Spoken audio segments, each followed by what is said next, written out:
കുറച്ച് നെല്ല് കുത്തി അരിഞ്ഞ കഞ്ഞിയും നല്ലൊരു പുതപ്പു പനിക്കലറാഹത്ത് അല്ലെ, ചെറിയൊരു പനിയും ഇങ്ങനെ ഉണ്ടാകുക. ഭർത്താവ് നല്ലൊരു പുതപ്പോണ്ട് മൂടി പുതപ്പിച്ച് തന്നിട്ട് ലേശൊരു കഞ്ഞിയും തന്നാല് ഇതുപോലത്തെ പനി ഇനി ഉണ്ടാവണേ എന്ന് ആഗ്രഹിച്ചു. ഞാന് കഴിഞ്ഞ കുറെ മാസം മുമ്പ് കോഴിക്കോട് ഒരു ഹോസ്പിറ്റലിൽ കിടക്കുമ്പോ എനിക്ക് ചെറിയ രോഗം ഉണ്ടായപ്പോ അവിടെ അഡ്മിറ്റ് ചെയ്ത് മരുന്നും ഭക്ഷണവും എല്ലാം ഇങ്ങനെ അവിടുന്ന് കിട്ടുകയാണ്. ഒരു ദിവസം രാവിലെ അവിടെയുള്ള നേഴ്സ് എന്റെ അടുക്കൽ വന്നു. നേഴ്സ് വന്നിട്ട് ചോദിച്ചു, ബാപ്പാ ഇന്ന് വയറ്റുന്ന് പോയോ? ബാപ്പാ വയറ്റുന്ന് പോയോ? ഞാനിങ്ങനെ ആലോചിച്ചു, ഇതുപോലെ നമ്മളെ ഭാര്യമാരെ ദിവസവും ചോദിച്ചാൽ എത്ര സമാധാനാണ്.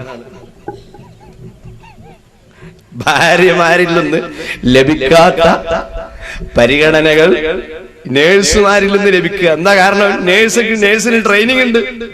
നമ്മളെ ഈ കമ്പനിക്ക് ട്രെയിനിങ് ഇല്ലല്ലോ.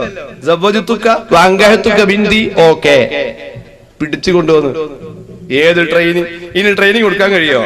ട്രെയിനിങ് കൊടുക്കാൻ ശ്രമിച്ചാൽ അവരെ മറുപടി, നിങ്ങളുടെ ട്രെയിനിങ് ഒന്നും നമുക്ക് വേണ്ട.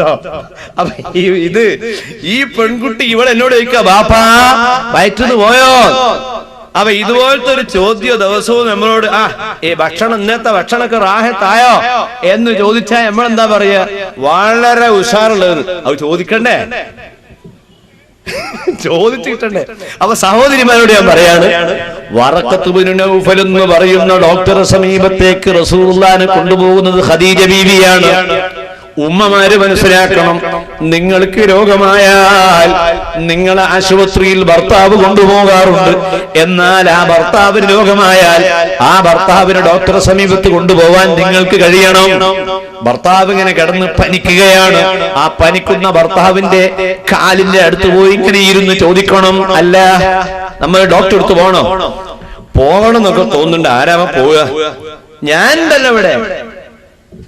നമ്മൾ സാധാരണ വിളിക്കുന്ന നമ്പറിൽ വിളിച്ചാൽ വാഹനം ഇവിടെ വരും. ഞാൻ വരാമെന്ന് പറഞ്ഞ് നല്ല ഭർത്താവിന്റെ അടുത്ത് ആ നല്ല ഡോക്ടർ അടുത്ത് ആ ഭർത്താവിനെ കൊണ്ടുപോകാൻ പെണ്ണിന് കഴിയണം. ഖദീജ ബീവിന്റെ മാതൃകയാണ്. വെറുതെ അല്ല, ആ ഖദീജ ബീവി മരണപ്പെട്ടപ്പോൾ മുഹമ്മദ് നബി സല്ലല്ലാഹു അലൈഹി വസല്ലമ മരിച്ചുപോയ ആ ഖദീജയെ പറ്റി ഇടക്കിടങ്ങനെ പറയാറുണ്ടായിരുന്നു. മാത്രമല്ല റസൂലുള്ളാഹി ആടിനെ അറുത്തിട്ട് ഖദീജ ബീവിന്റെ കൂട്ടുകാരികളായ സ്ത്രീകൾക്ക് ആട്ടിന്റെ മാംസം കൊടുത്തേക്കാറുണ്ട്. ആയിഷ ബീവി ചോദിക്കുന്നു, യാ റസൂലല്ലാഹ്, ഏതോ കാലത്ത് മരിച്ചുപോയ ഖദീജ ബീവിയുടെ പേരെപ്പോഴും ഇപ്പോഴും എന്തിനാ പറയുന്നത്? ആ ഖദീജ ബീവിയേക്കാൾ ഭംഗിയുള്ള ഭാര്യയല്ലേ ഞാൻ? ഇപ്പോഴും മരിച്ചുപോയ ഖദീജനെ എങ്ങനെ ഓർക്കുന്നത് എന്തിനാണ്? റസൂലുള്ളാഹി പറയുന്നു, ആ ഖദീജ റളിയല്ലാഹു അൻഹ എനിക്ക് ചെയ്ത സേവനം മറക്കാൻ പറ്റാത്ത സേവനമാണ്. മരിച്ചുപോയ ഭാര്യമാരെ നമ്മൾ ഒരിക്കലും മറക്കരുത്. അവർക്ക് വേണ്ടി എപ്പോഴും നാം ദുആ ചെയ്യണം. അവരെ ഖബറിൽ കൂലി കിട്ടാൻ വേണ്ടി ആടിനെ അറുത്ത് അവരുടെ കുടുംബത്തിലും സുഹൃത്തുക്കൾക്കും എത്തിച്ചു കൊടുക്കണം. ഖദീജ റളിയല്ലാഹു അൻഹ റസൂലുള്ളാഹിക്ക് പരിച്ചപ്പോൾ വറഖത്ത് ഇബ്നു നൗഫലിന്റെ സമീപത്ത് ആ റസൂലുള്ളാഹിനെ കൊണ്ടുപോയ സംഭവം ഇമാം ബുഖാരി അദ്ദേഹത്തിന്റെ സ്വഹീഹിൽ ഉദ്ധരിച്ചത് കാണാം. അതുകൊണ്ട് ഭാര്യ ഭർത്തൃ ബന്ധങ്ങൾ വളരെ പവിത്രമായി സൂക്ഷിച്ചാൽ സമുദായത്തിൽ വ്യഭിചാരമോ മറ്റു വേണ്ടാവൃത്തികളോ ഉണ്ടാവുകയില്ല എന്ന് സാന്ദർഭികമായി ഈ വിഷയത്തിൽ നിങ്ങളെ ഉണർത്തുകയാണ്. ഇത് പറഞ്ഞിട്ട് ഈ വചനത്തിൽ അല്ലാഹു വേറെയും കുറെ കാര്യങ്ങൾ പറയുന്നു.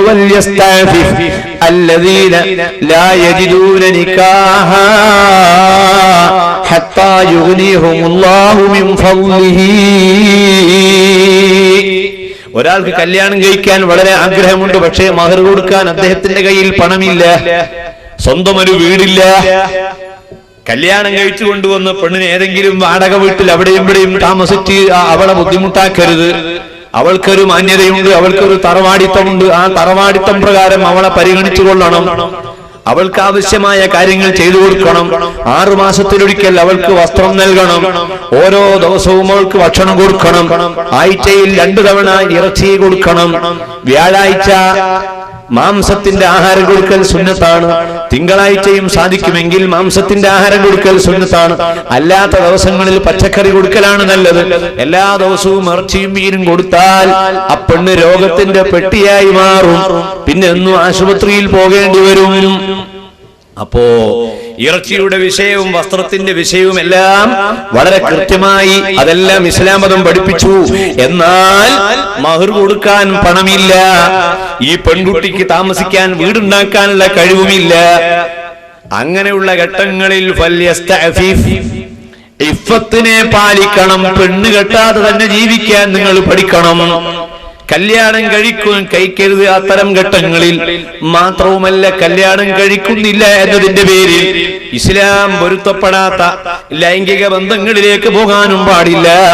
അത് അന്യ പുരുഷന്മാരുമായിട്ടോ ആൺകുട്ടികളുമായിട്ടോ പെൺകുട്ടികളുമായിട്ടോ സ്ത്രീകളുമായിട്ടോ വ്യഭിചാരമായിട്ടോ അല്ലാതെയായിട്ടോ ഉള്ള എല്ലാ ലൈംഗിക ബന്ധങ്ങളും ഉപേക്ഷിച്ചുകൊണ്ട് നിങ്ങളെ സ്വന്തം ശരീരത്തെ ഹബ്സ് ചെയ്യാനും നിയന്ത്രിക്കുവാനുമുള്ള ഒരു കഴിവ് നിങ്ങൾ ആർജിക്കേണ്ടതാണെന്ന് ഈ വചനത്തിൽ അള്ളാഹു പറയുന്നു. പ്രിയപ്പെട്ട സഹോദരിമാരെ, അതുപോലെ വലിയൊരു വിഷയം നിങ്ങൾ ശ്രദ്ധയിൽപ്പെടുത്താനുണ്ട്. പ്രിയപ്പെട്ട വാപ്പന്റെ കയ്യിൽ പണമില്ല, സ്വർണത്തിന്റെ പവനിങ്ങനെ വില കൂടി വരികയാണ്. നിങ്ങൾക്കോ ഒരു ഭർത്താവിന് ലഭിക്കണമെന്ന അതിയായ ആഗ്രഹമുണ്ട്. ശരീരം ഇങ്ങനെ വളരുകയാണ്. പച്ചയായ ശരീരത്തിലുള്ള അവയവങ്ങൾ ഇങ്ങനെ, ആ അവയവങ്ങൾ ഭംഗിയുള്ള അവയവങ്ങൾ, അത് കാണുന്നവരും ആശിക്കുന്നവരും ഇങ്ങനെ കൂടുകയാണ്. ബാപ്പയുടെ കയ്യിൽ പണവും ഇല്ല എങ്കിൽ അവിടെ നിങ്ങൾ ചെയ്യേണ്ട ചില മര്യാദകളുണ്ട്. ഇസ്ലാം മതം ആ മര്യാദകളിൽ പ്രധാനമായി പഠിപ്പിച്ചത് നോമ്പ് നോൽക്കലാണ്, സുന്നത്തായ നോമ്പുകൾ. അതാണ് കഴിഞ്ഞ കാലഘട്ടങ്ങളിലൊക്കെ ഉള്ള ഇസ്ലാമിക സമൂഹത്തിലെ സഹോദരിമാർ സുന്നത്ത് നോമ്പെല്ലാം നോൽക്കും. അറഫ നോമ്പ്, റജബ് 27-നുള്ള നോമ്പ്, അത് കറുത്ത വാവിന്റെ 3 ദിവസങ്ങളിലുള്ള നോമ്പിൽ ഉൾപ്പെട്ടതായതുകൊണ്ട് ആ നോമ്പ് പ്രത്യേകം സുന്നത്താണ്. അതുപോലെ അയ്യാമു തശ്രീഖിന്റെ ദിവസങ്ങളിൽ നോമ്പ് സുന്നത്തായതുകൊണ്ട് ബറാഅത്തിന്റെ നോമ്പും അതിൽ ഉൾപ്പെട്ടു കഴിഞ്ഞു, ആ നോമ്പും സുന്നത്താണ്. ഇത്തരം സുന്നത്ത് നോമ്പുകൾ മുഴുവനും കഴിഞ്ഞ കാലഘട്ടങ്ങളിലുള്ള സ്ത്രീകൾ പൂർണ്ണമായി നിർവഹിക്കാറുണ്ടായിരുന്നു. അതുകൊണ്ട് ആ സ്ത്രീകൾക്ക് ലഭിക്കുന്ന ഗുണമെന്താണെന്ന് ചോദിച്ചാൽ, ആ കാലഘട്ടത്തിലുള്ള സഹോദരിമാർ ഒരന്യ പുരുഷനിലേക്ക് നോക്കാതെ സാമ്പത്തികമായി ബാപ്പക്കുമ്മക്കും കഴിവില്ലാത്ത സമയത്തും വ്യഭിചാരത്തിനുള്ള അധർമ്മമായ മറ്റു മേഖലകളിലേക്കുള്ള ആഗ്രഹങ്ങൾ കൈവിട്ടുകൊണ്ട് അള്ളാഹുവിന്റെ പൊരുത്തത്തിൽ അവർ ജീവിക്കുകയായിരുന്നു. നിങ്ങൾ നോക്കൂ, ബഹുമാനപ്പെട്ട അഷ്റഫുൽ ഖൽഖ് ത്വാഹ നബി മുഹമ്മദുർ റസൂലുള്ളാഹി വിവാഹം കഴിക്കാത്ത പുരുഷന്റെയും സ്ത്രീയുടെയും അച്ചടക്കത്തെ സംബന്ധിച്ച് പറയുന്നത് കാണാം. നിങ്ങൾ നോക്കൂ, ക്രൈസ്തവ സമുദായത്തിൽ കന്യകമാരെന്ന് പറയുന്ന ഒരു വിഭാഗം ഇപ്പോഴുമുണ്ട്. ചില ആശുപത്രികളിലൊക്കെ നഴ്സുമാര് കന്യകമാരാണ്. നമ്മൾ വെറുതെ ക്രിസ്ത്യാനികളെ ചീത്ത പറയണ്ട, ഒരു മതക്കാരെയും നമ്മൾ ആക്ഷേപിക്കണ്ട. നമുക്ക് പെട്ടെന്ന് ഇങ്ങനെ ചീത്ത പറയാനാണ് എളുപ്പത്തിൽ തോന്നുക. കാരണം മുസ്ലിം സമുദായത്തിൽ എന്തെങ്കിലും ഒരു വൈകല്യമുണ്ടായാൽ അത് ഉറക്കെ എടുത്തു പറയുകയും ഇസ്ലാമിനെ പരിഹസിക്കുകയും ചെയ്യുന്ന സ്വഭാവക്കാർ മറ്റു മതക്കാരിലുള്ളത് കൊണ്ട് മറ്റു മതക്കാരിൽ കാണുന്ന എല്ലാറ്റെയും പെട്ടെന്ന് വിമർശിക്കുന്ന ഒരു സ്വഭാവം മുസ്ലിമീങ്ങളിലുണ്ട്.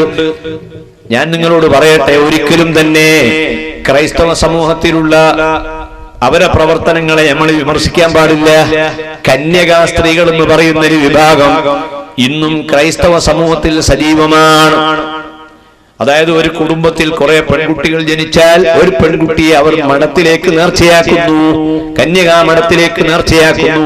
ആ നേർച്ചയാക്കുന്ന പെൺകുട്ടി ഒരാശുപത്രിയിൽ മരണം വരെ സേവനം ചെയ്യുന്നു. ഭർത്താവില്ല. കോഴിക്കോട്ടൊക്കെ ചില ആശുപത്രിയിലുണ്ട്, ചില മഠങ്ങളിലുണ്ട് ക്രിസ്ത്യാനികളായ പെൺകുട്ടികൾ. വിവാഹമില്ല. അവരെ പണി എന്തെന്ന് ചോദിച്ചാൽ ആശുപത്രിയിലെ രോഗികൾക്ക് സേവനം ചെയ്യലാണ്. ഞാൻ ചോദിക്കട്ടെ, ഒറ്റപ്പെട്ട 100-ലൊന്നോ 1000-ലൊന്നോ വ്യഭിചാരം പോലെയുള്ള പ്രവർത്തനങ്ങളിൽ ഏർപ്പെടുന്നുണ്ടെങ്കിലും ക്രൈസ്തവ സമുദായത്തിലുള്ള ആ കന്യകാ സ്ത്രീകളിൽ അധികവും ധർമ്മത്തോടുകൂടി തന്നെ പ്രവർത്തിക്കുന്നവരാണല്ലോ. എന്നാൽ നമ്മൾ ആലോചിക്കണം, നമ്മളെ സമുദായത്തിൽ വിവാഹപ്രായമെത്തിയിട്ട് ഒരു നല്ല ഭർത്താവിനെ കിട്ടാത്തതിന്റെ പേരിൽ ചില സഹോദരിമാര് വഴിതെറ്റിപ്പോകുന്നുവെങ്കിൽ അവര് വളരെ ഗൗരവത്തോടെ മനസ്സിലാക്കണം, ഭർത്താവിനെ കിട്ടുന്നില്ല എന്ന കാരണത്തിന്റെ പേരിൽ ഹറാമായ ബന്ധത്തിലേക്ക് ഒരു പെൺകുട്ടി പോയി കഴിഞ്ഞാൽ തീർച്ചയായും മനസ്സിലാക്കണം, അള്ളാഹുവിന്റെ പൊരുത്തം ആ കുടുംബത്തിൽ നിന്ന് അള്ളാഹ് എടുത്തു കളയുന്നതാണ്. കഴിഞ്ഞ ദിവസത്തെ പ്രഭാഷണത്തിൽ പറഞ്ഞതുപോലെ നമുക്ക് അള്ളാഹു ചെയ്യാൻ ഉദ്ദേശിച്ച വലിയ ഗുണങ്ങൾ ഒരു മാസം കഴിഞ്ഞ് നമ്മളെ വീട്ടിൽ ഉണ്ടാകാൻ പോവുകയാണ്. നമ്മളെ വീട്ടിലുള്ള കോഴി, നമ്മളെ വീട്ടിലുള്ള താറാവ് ഇപ്പോൾ തരാറുള്ള മുട്ട സാധാരണ മുട്ടയാണ്. ഒരു മാസം കഴിഞ്ഞിട്ട് ആ കോഴി, ആ താറാവ് നമുക്ക് ഒരു സ്വർണത്തിന്റെ മുട്ട തരാൻ തീരുമാനിച്ചിട്ടുണ്ട്. പക്ഷേ ആ മുട്ട ഇന്ന് വരെ കിട്ടിയിട്ടില്ല, അത് കിട്ടാൻ പോകുന്നുണ്ട്. ഇത് നമ്മൾ മനസ്സിലാക്കണം. ഈ സംസാരിക്കുന്ന ഞാനാവട്ടെ നിങ്ങളാവട്ടെ, ഇപ്പോൾ നമുക്ക് ലഭിച്ചുകൊണ്ടിരിക്കുന്ന കാര്യങ്ങൾ നമുക്ക് സന്തോഷിക്കുവാൻ കഴിയുന്നില്ല എന്നതിന്റെ പേരിൽ നമ്മൾ നിരാശപ്പെടാൻ പാടില്ല. ഒരൊന്നോ രണ്ടോ മാസം കഴിയുമ്പോൾ നമുക്ക് വലിയൊരു ഗുണം കിട്ടാൻ പോകുന്നുണ്ട്. ആ വലിയ ഗുണം കിട്ടുന്നത് വരെ നമ്മൾ ക്ഷമിക്കാത്ത പക്ഷം അല്ലാഹു തആല ആ ഗുണത്തെ എടുത്തു കളയുകയാണ്. അതുകൊണ്ട് ഉമ്മമാരെ, നിങ്ങളെ വീട്ടിൽ ഇപ്പോൾ കഴിവില്ല എന്നതിന്റെ പേരിൽ നിങ്ങളെ പെൺകുട്ടികൾ വഴിവിട്ട ജീവിതത്തിലേക്ക് അവർ ഒരിക്കലും പോകാൻ പാടില്ല. ചരിത്രത്തിലേക്ക് നോക്കൂ. മുഹമ്മദ് നബി പഠിപ്പിച്ചു തരികയാണ്, 3 സഹോദരന്മാർ ഒരിക്കൽ ഒരു വഴിയിലൂടെ ഇങ്ങനെ നടന്നു നീങ്ങുകയാണ്. ആ സമയത്ത് അവര് ശക്തമായ മഴ പെയ്തപ്പോൾ ആ 3 സഹോദരന്മാര് ആ മഴയിൽ നിന്ന് രക്ഷ ലഭിക്കാൻ വേണ്ടി ഒരു ഗുഹയിൽ അഭയം പ്രാപിക്കുന്നു. ഞാൻ ആ കഥ ഇവിടെ തീർത്തു പറയുകയല്ല. ആ ഗുഹയിൽ അഭയം പ്രാപിച്ച ഉടനെ ആ ഗുഹാമുഖത്ത് വലിയൊരു കല്ല് വന്ന് പതിയുകയാണ്. ഇമാം ബുഖാരി അദ്ദേഹത്തിന്റെ സ്വഹീഹിൽ ഉദ്ധരിക്കുന്ന സംഭവമാണ്. കല്ല് വന്ന് പതിഞ്ഞതോടുകൂടി ആ 3 ആളുകളും ആകെ ബേജാറായി. സിംഹത്തിന്റെ വായുനാറ്റം ഉള്ളിൽ നിന്ന് അനുഭവിക്കുകയാണ്. പുറത്തേക്ക് പോകാനോ ഈ വലിയ പാറക്കെട്ട് തടസ്സവുമായി. ആ 3 ആളുകളും കൂടി ആ പാറക്കല്ലിങ്ങനെ തള്ളി നോക്കി, കല്ല് പുറത്തേക്ക് പോകുന്നില്ല. അവസാനം ആ ഗുഹയുടെ ഉള്ളിൽ കുടുങ്ങിയ 3 വ്യക്തികൾ തീരുമാനിക്കുകയാണ്, പടച്ചവനെ, ഞങ്ങളുടെ ജീവിതത്തിൽ ഞങ്ങൾ ചെയ്ത ഏറ്റവും നല്ല സൽക്കർമ്മങ്ങൾ ഏതെങ്കിലും ഉണ്ടെങ്കിൽ ആ സൽക്കർമ്മങ്ങളെ ഇടയാക്കി അള്ളാഹിനോടൊന്ന് ദുആ ചെയ്യട്ടെ.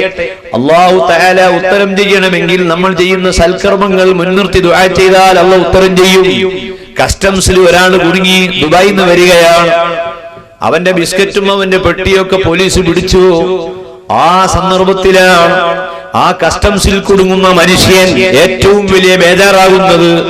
കുറെ സാറേ എന്ന് വിളിച്ചു നോക്കി, കസ്റ്റംസ് ഉദ്യോഗസ്ഥനെ വിളിച്ചു, സാറേ എന്ന് വിളിച്ചു. ആ കസ്റ്റംസ് ഉദ്യോഗസ്ഥൻ പറയുന്നു, എന്റെ സാറ് നടക്കങ്ങോട്ട് റെഡ് ലൈനിലേക്ക് അങ്ങോട്ട് നടന്നു. ഈ പെട്ടിയിൽ സ്വർണമുണ്ട്, ഇതിന് മുഴുവൻ ഡ്യൂട്ടി കെട്ടാതെ നിന്ന് വിടുകയില്ല.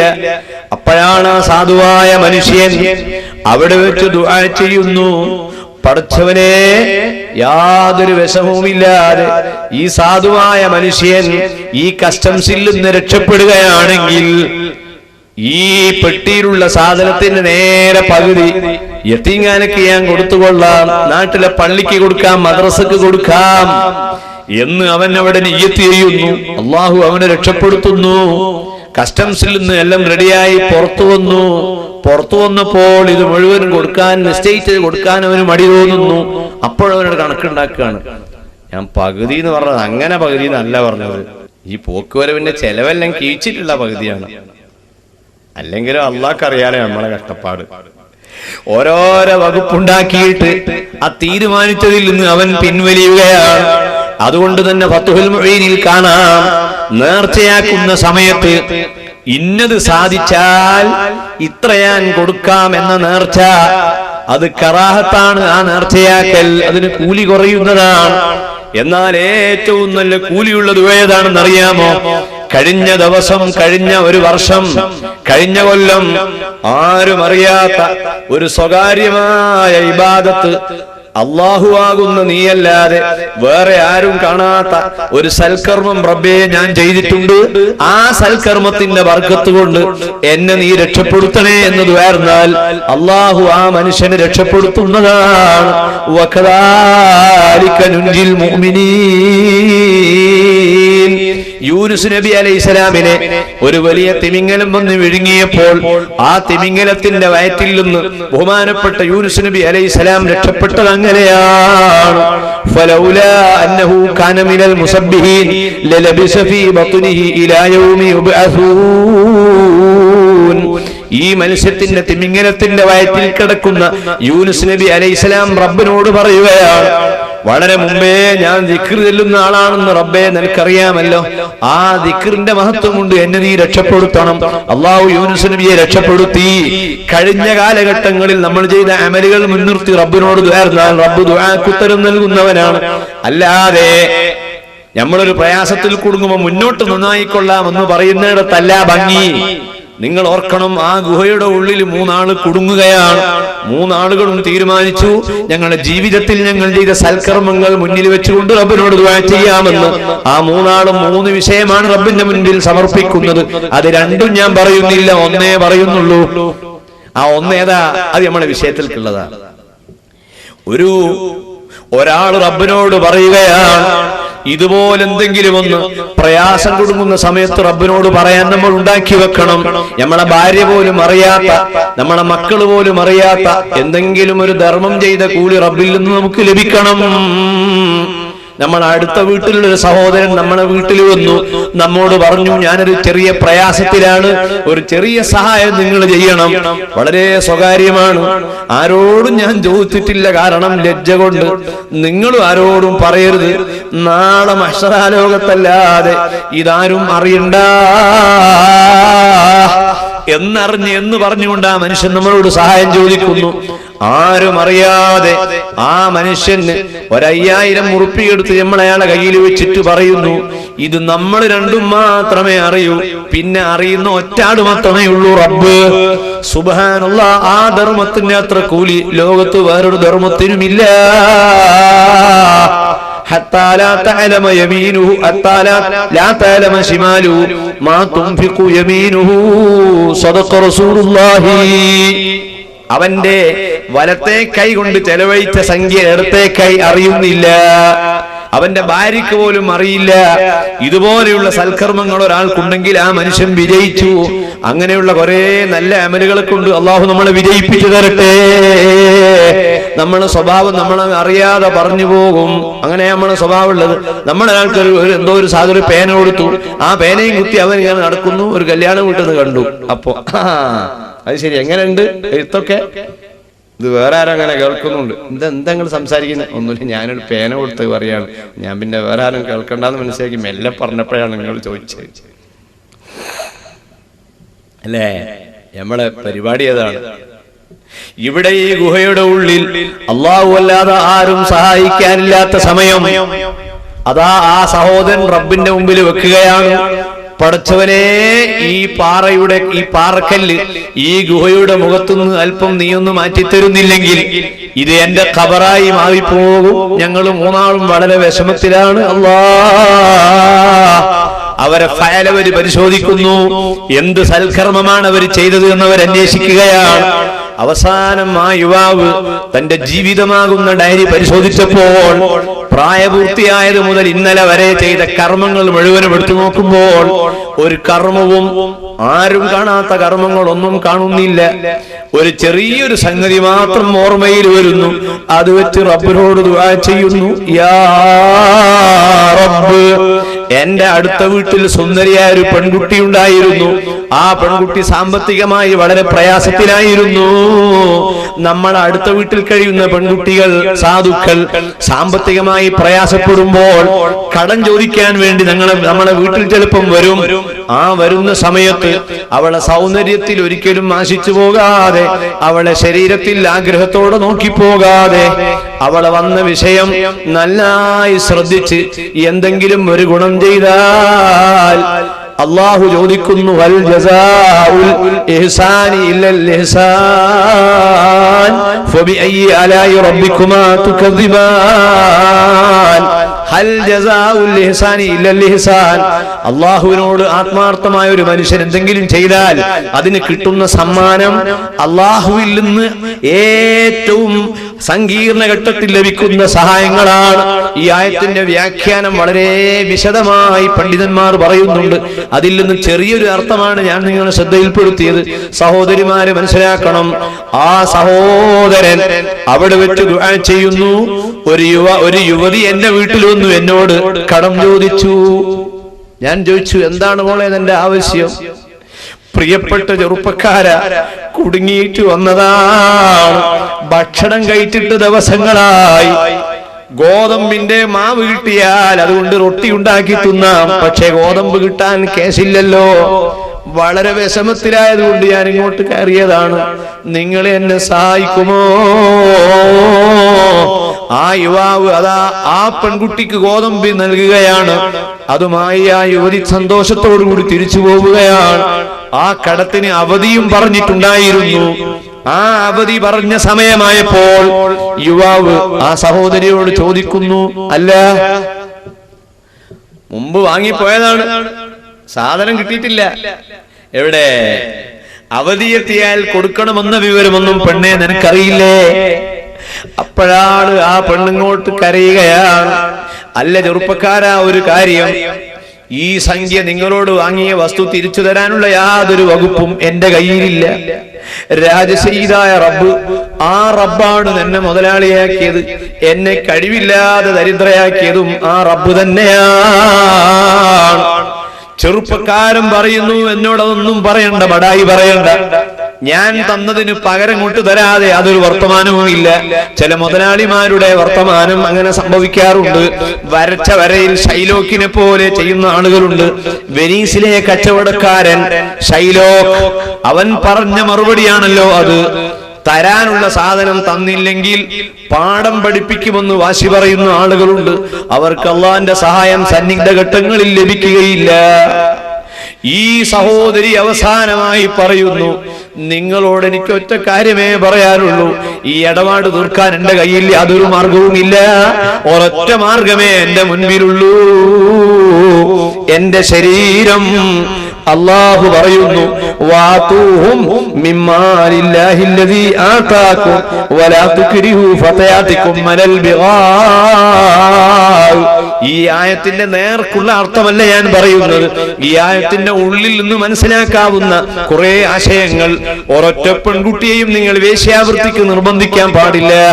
ഒരു പെണ്ണിനെയും നിങ്ങൾ അവളെ ശരീരത്തിൽ നിങ്ങൾ തൊടാൻ പാടില്ല.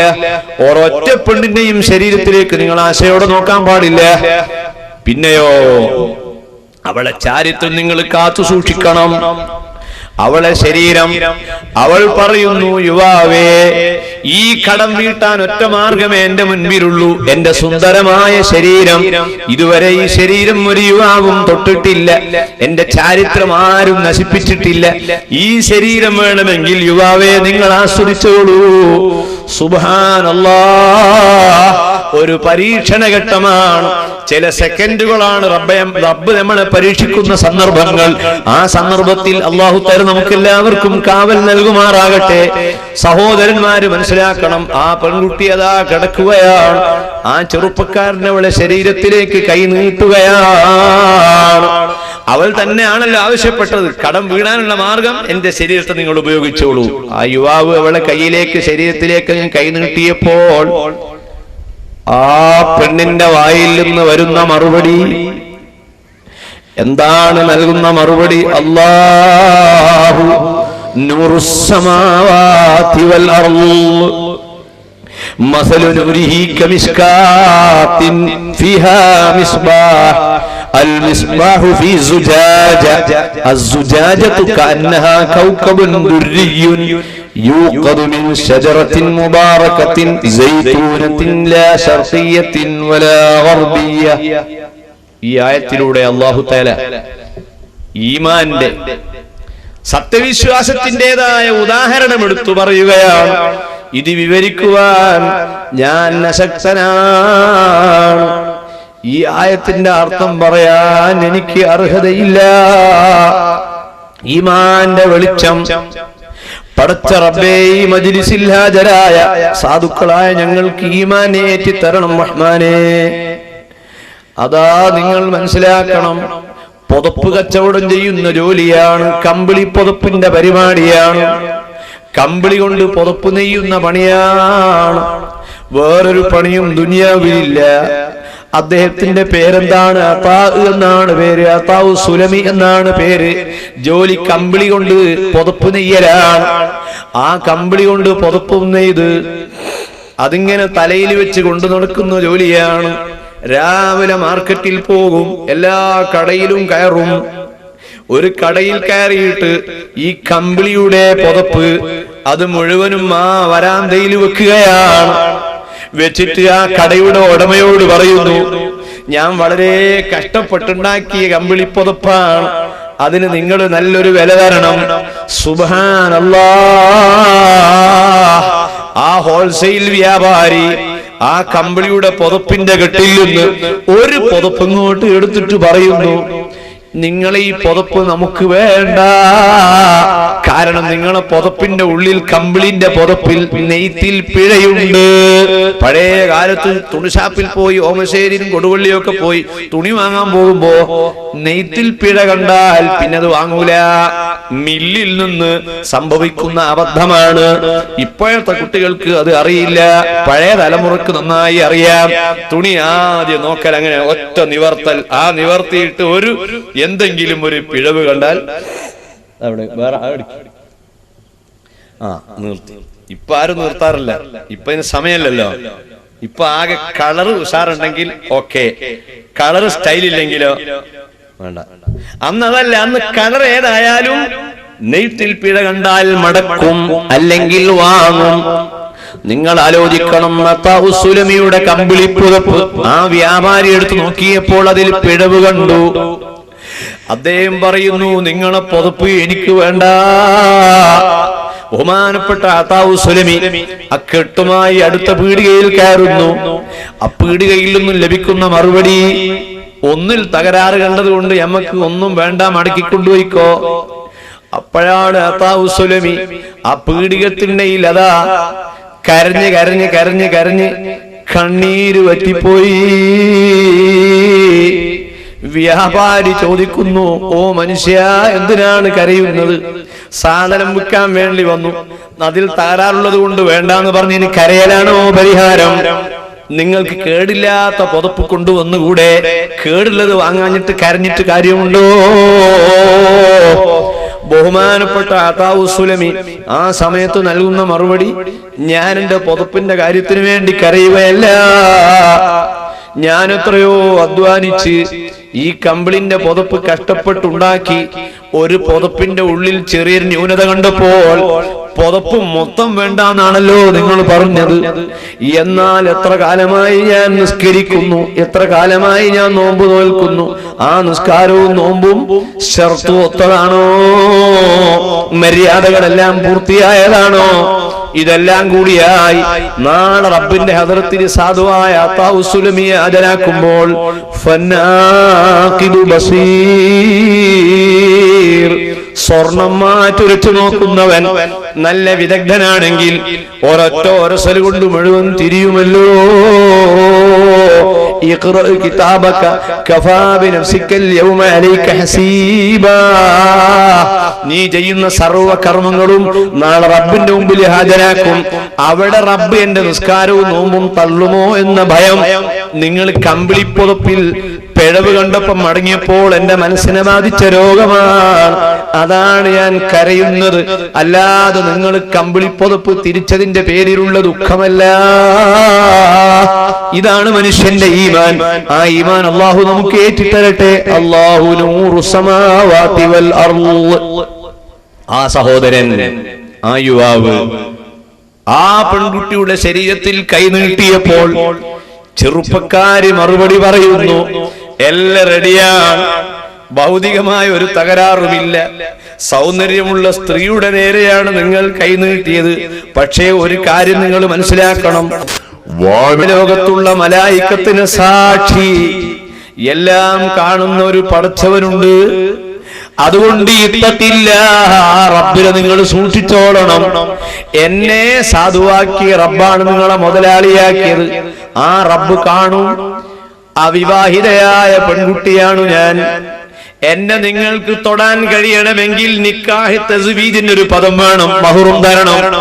അത് രണ്ടുമില്ലാതെ ഈ സാധുവായ പെണ്ണിന്റെ ശരീരത്തിൽ തൊടാൻ നിങ്ങൾക്ക് അധികാരമില്ല. റബ്ബിനെ ഭയന്നോ. ആ യുവാവ് ആ സഹോദരിയുടെ ശരീരത്തിൽ നിന്ന് കൈവലിച്ച് ഓടുകയാണ്. എന്നിട്ട് പറയുന്നു, മോളെ, ഞാൻ നിനക്ക് കടന്നെന്ന സാധനം നീ എനിക്ക് തിരിച്ചു തരണ്ട. അത് അള്ളാഹുവിന്റെ ഹദ്റത്തിൽ നിന്ന് കൂലി കിട്ടാനുള്ള സദഖയായി ഞാൻ നിയ്യത്ത് ആക്കി കഴിഞ്ഞു. സുബ്ഹാനല്ലാഹ്, ആ മനുഷ്യനാണ് ഈ പാറക്കെട്ടിന്റെ ഉള്ളിൽ, ഈ ഗുഹന്റെ ഉള്ളിൽ കുടുങ്ങിക്കഴിയുന്നത്. റബ്ബിനോട് പറയുകയാണ്, ഞാൻ പാവപ്പെട്ട പെൺകുട്ടിയുടെ ശരീരം സ്പർശിക്കാതെ, അവളെ വ്യഭിചരിക്കാതെ ഞാൻ കൊടുത്ത സംഖ്യ പൊരുത്തപ്പെട്ടു കൊടുത്തത് പടച്ചവനെ നിന്റെ വജഹിന് വേണ്ടി മാത്രമാണ്. എല്ലാം നീ അറിയുന്നുണ്ടല്ലോ. മുഹമ്മദുർ റസൂലുള്ളാഹി പറയുകയാണ്, ആ പാറക്കെട്ട് അതാ അല്പം അതാ ഉയരുന്നു. ബാക്കി രണ്ടാളുകളും തത്തുല്യമായ രണ്ട് കർമ്മങ്ങൾ സമർപ്പിച്ചു ദുആ ചെയ്യുന്നു. ആ പാറക്കല്ല് കംപ്ലീറ്റ് നീങ്ങുന്നു. അവർ ആ ഗുഹയിൽ നിന്ന് രക്ഷപ്പെടുന്നു. ഇമാം ബുഖാരി അദ്ദേഹത്തിന്റെ സ്വഹീഹി സംഭവം ഉദ്ധരിക്കുന്നത് കാണാം. അതാണ് ഈമാൻ. ഈ വയലൊന്നും കേട്ടതുകൊണ്ട് കാര്യമായില്ല. ഈമാൻ ഇങ്ങോട്ട് ലഭിച്ചു കഴിയണം. അതുകൊണ്ട് തന്നെ സൂറത്തുൻ നൂറിലെ പ്രധാനമായ ഭാഗം അത് പരാമർശിച്ച് നമുക്ക് പ്രസംഗം അവസാനിപ്പിക്കേണ്ടതായിട്ടുണ്ട്. അല്ലാഹു നൂറുസ് സമാവാതി വൽ അർള്, അല്ലാഹു നൂറുസ് സമാവാതി വൽ അർള്. ആകാശങ്ങളുടെയും ഭൂമിയുടെയും പ്രകാശമാണ് പടച്ചവൻ. കൈവിരൽ ചൂട്ടാക്കിയ ഗൗസുൽ ആലം മുഹീദ്ദീൻ അബ്ദുൽ ഖാദിർ ജീലാനി വെളിച്ചമാണ്. അഹ്മദുൽ കബീർ അർ-റിഫായി വെളിച്ചമാണ്. ഇമാമുന അബുൽ ഹസൻ അശ്ശാദുലി വെളിച്ചമാണ്. ഔലിയാക്കൾ സ്വാലിഹീങ്ങൾ മുഴുവനും വെളിച്ചമാണ്. എങ്ങനെയാണ് അവർക്ക് വെളിച്ചം കിട്ടിയത്? ആ വെളിച്ചം എവിടുന്നാണ് കിട്ടുന്നത്? അത് രണ്ടും ഈ രണ്ടു ആയത്തുകളിലായി പറയുന്നുണ്ട്. വളരെ ചുരുക്കി ഞാൻ പറയാണ്. എവിടുന്നാണ് വെളിച്ചം കിട്ടുക? സഹോദരിമാരെ, കുറച്ച് പ്രയാസമുണ്ട്. അള്ളാന്റെ ഹദ്റത്തിലേക്ക് അങ്ങ് പോയിട്ട് രക്ഷപ്പെടണമെങ്കിൽ കുറച്ച് പ്രയാസമുണ്ട്. നിങ്ങളൊന്ന് കരയണം, എല്ലാവരും ഒന്ന് ബേജാറാവണം. ബേജാറാവാതെ കരയാതെ റബ്ബിന്റെ ഹദ്റത്തിലേക്ക് പോകാൻ കഴിയില്ല. ഒരു മനുഷ്യൻ വുളു ചെയ്യുമ്പോൾ ആ വുളു ചെയ്യുന്ന സമയത്ത് മുഖം കഴുകുന്നു, അവന്റെ മൂക്കിന്റെ ഉള്ളിൽ വെള്ളം ചേർക്കുന്നു, അവന്റെ ചെവിയുടെ ഉള്ളിൽ വെള്ളം അതാ തിരുവുന്നു, ആ വെള്ളം കൊണ്ട് ചെവി മുഴുവനും തുറക്കുന്നു, ആ വെള്ളം കൊണ്ട് തല തടകുന്നു. കുളിക്കുന്ന സമയം ജനാബത്ത് കുളിക്കുമ്പോൾ ശരീരത്തിന്റെ എല്ലാ ഭാഗവും കഴുകുന്നു. എന്നാൽ ശരീരത്തിൽ ഒരു അവയവമുണ്ട്, ആ അവയവം ജനാബത്തുണ്ടായാൽ കഴുകണ്ട, കുളിക്കുമ്പോൾ അത് നനക്കണ്ട, വുളു എടുക്കുമ്പോഴും ആ അവയവം നനക്കണ്ട. അതേതാണ് ആ അവയവം? അത് രണ്ട് കണ്ണിന്റെ ഉൾഭാഗമാണ്. അത് കുളിക്കുമ്പോൾ നനക്കൽ നിർബന്ധമില്ല, വുളു എടുക്കുമ്പോൾ അത് നനക്കൽ സുന്നത്ത് പോലുമില്ല.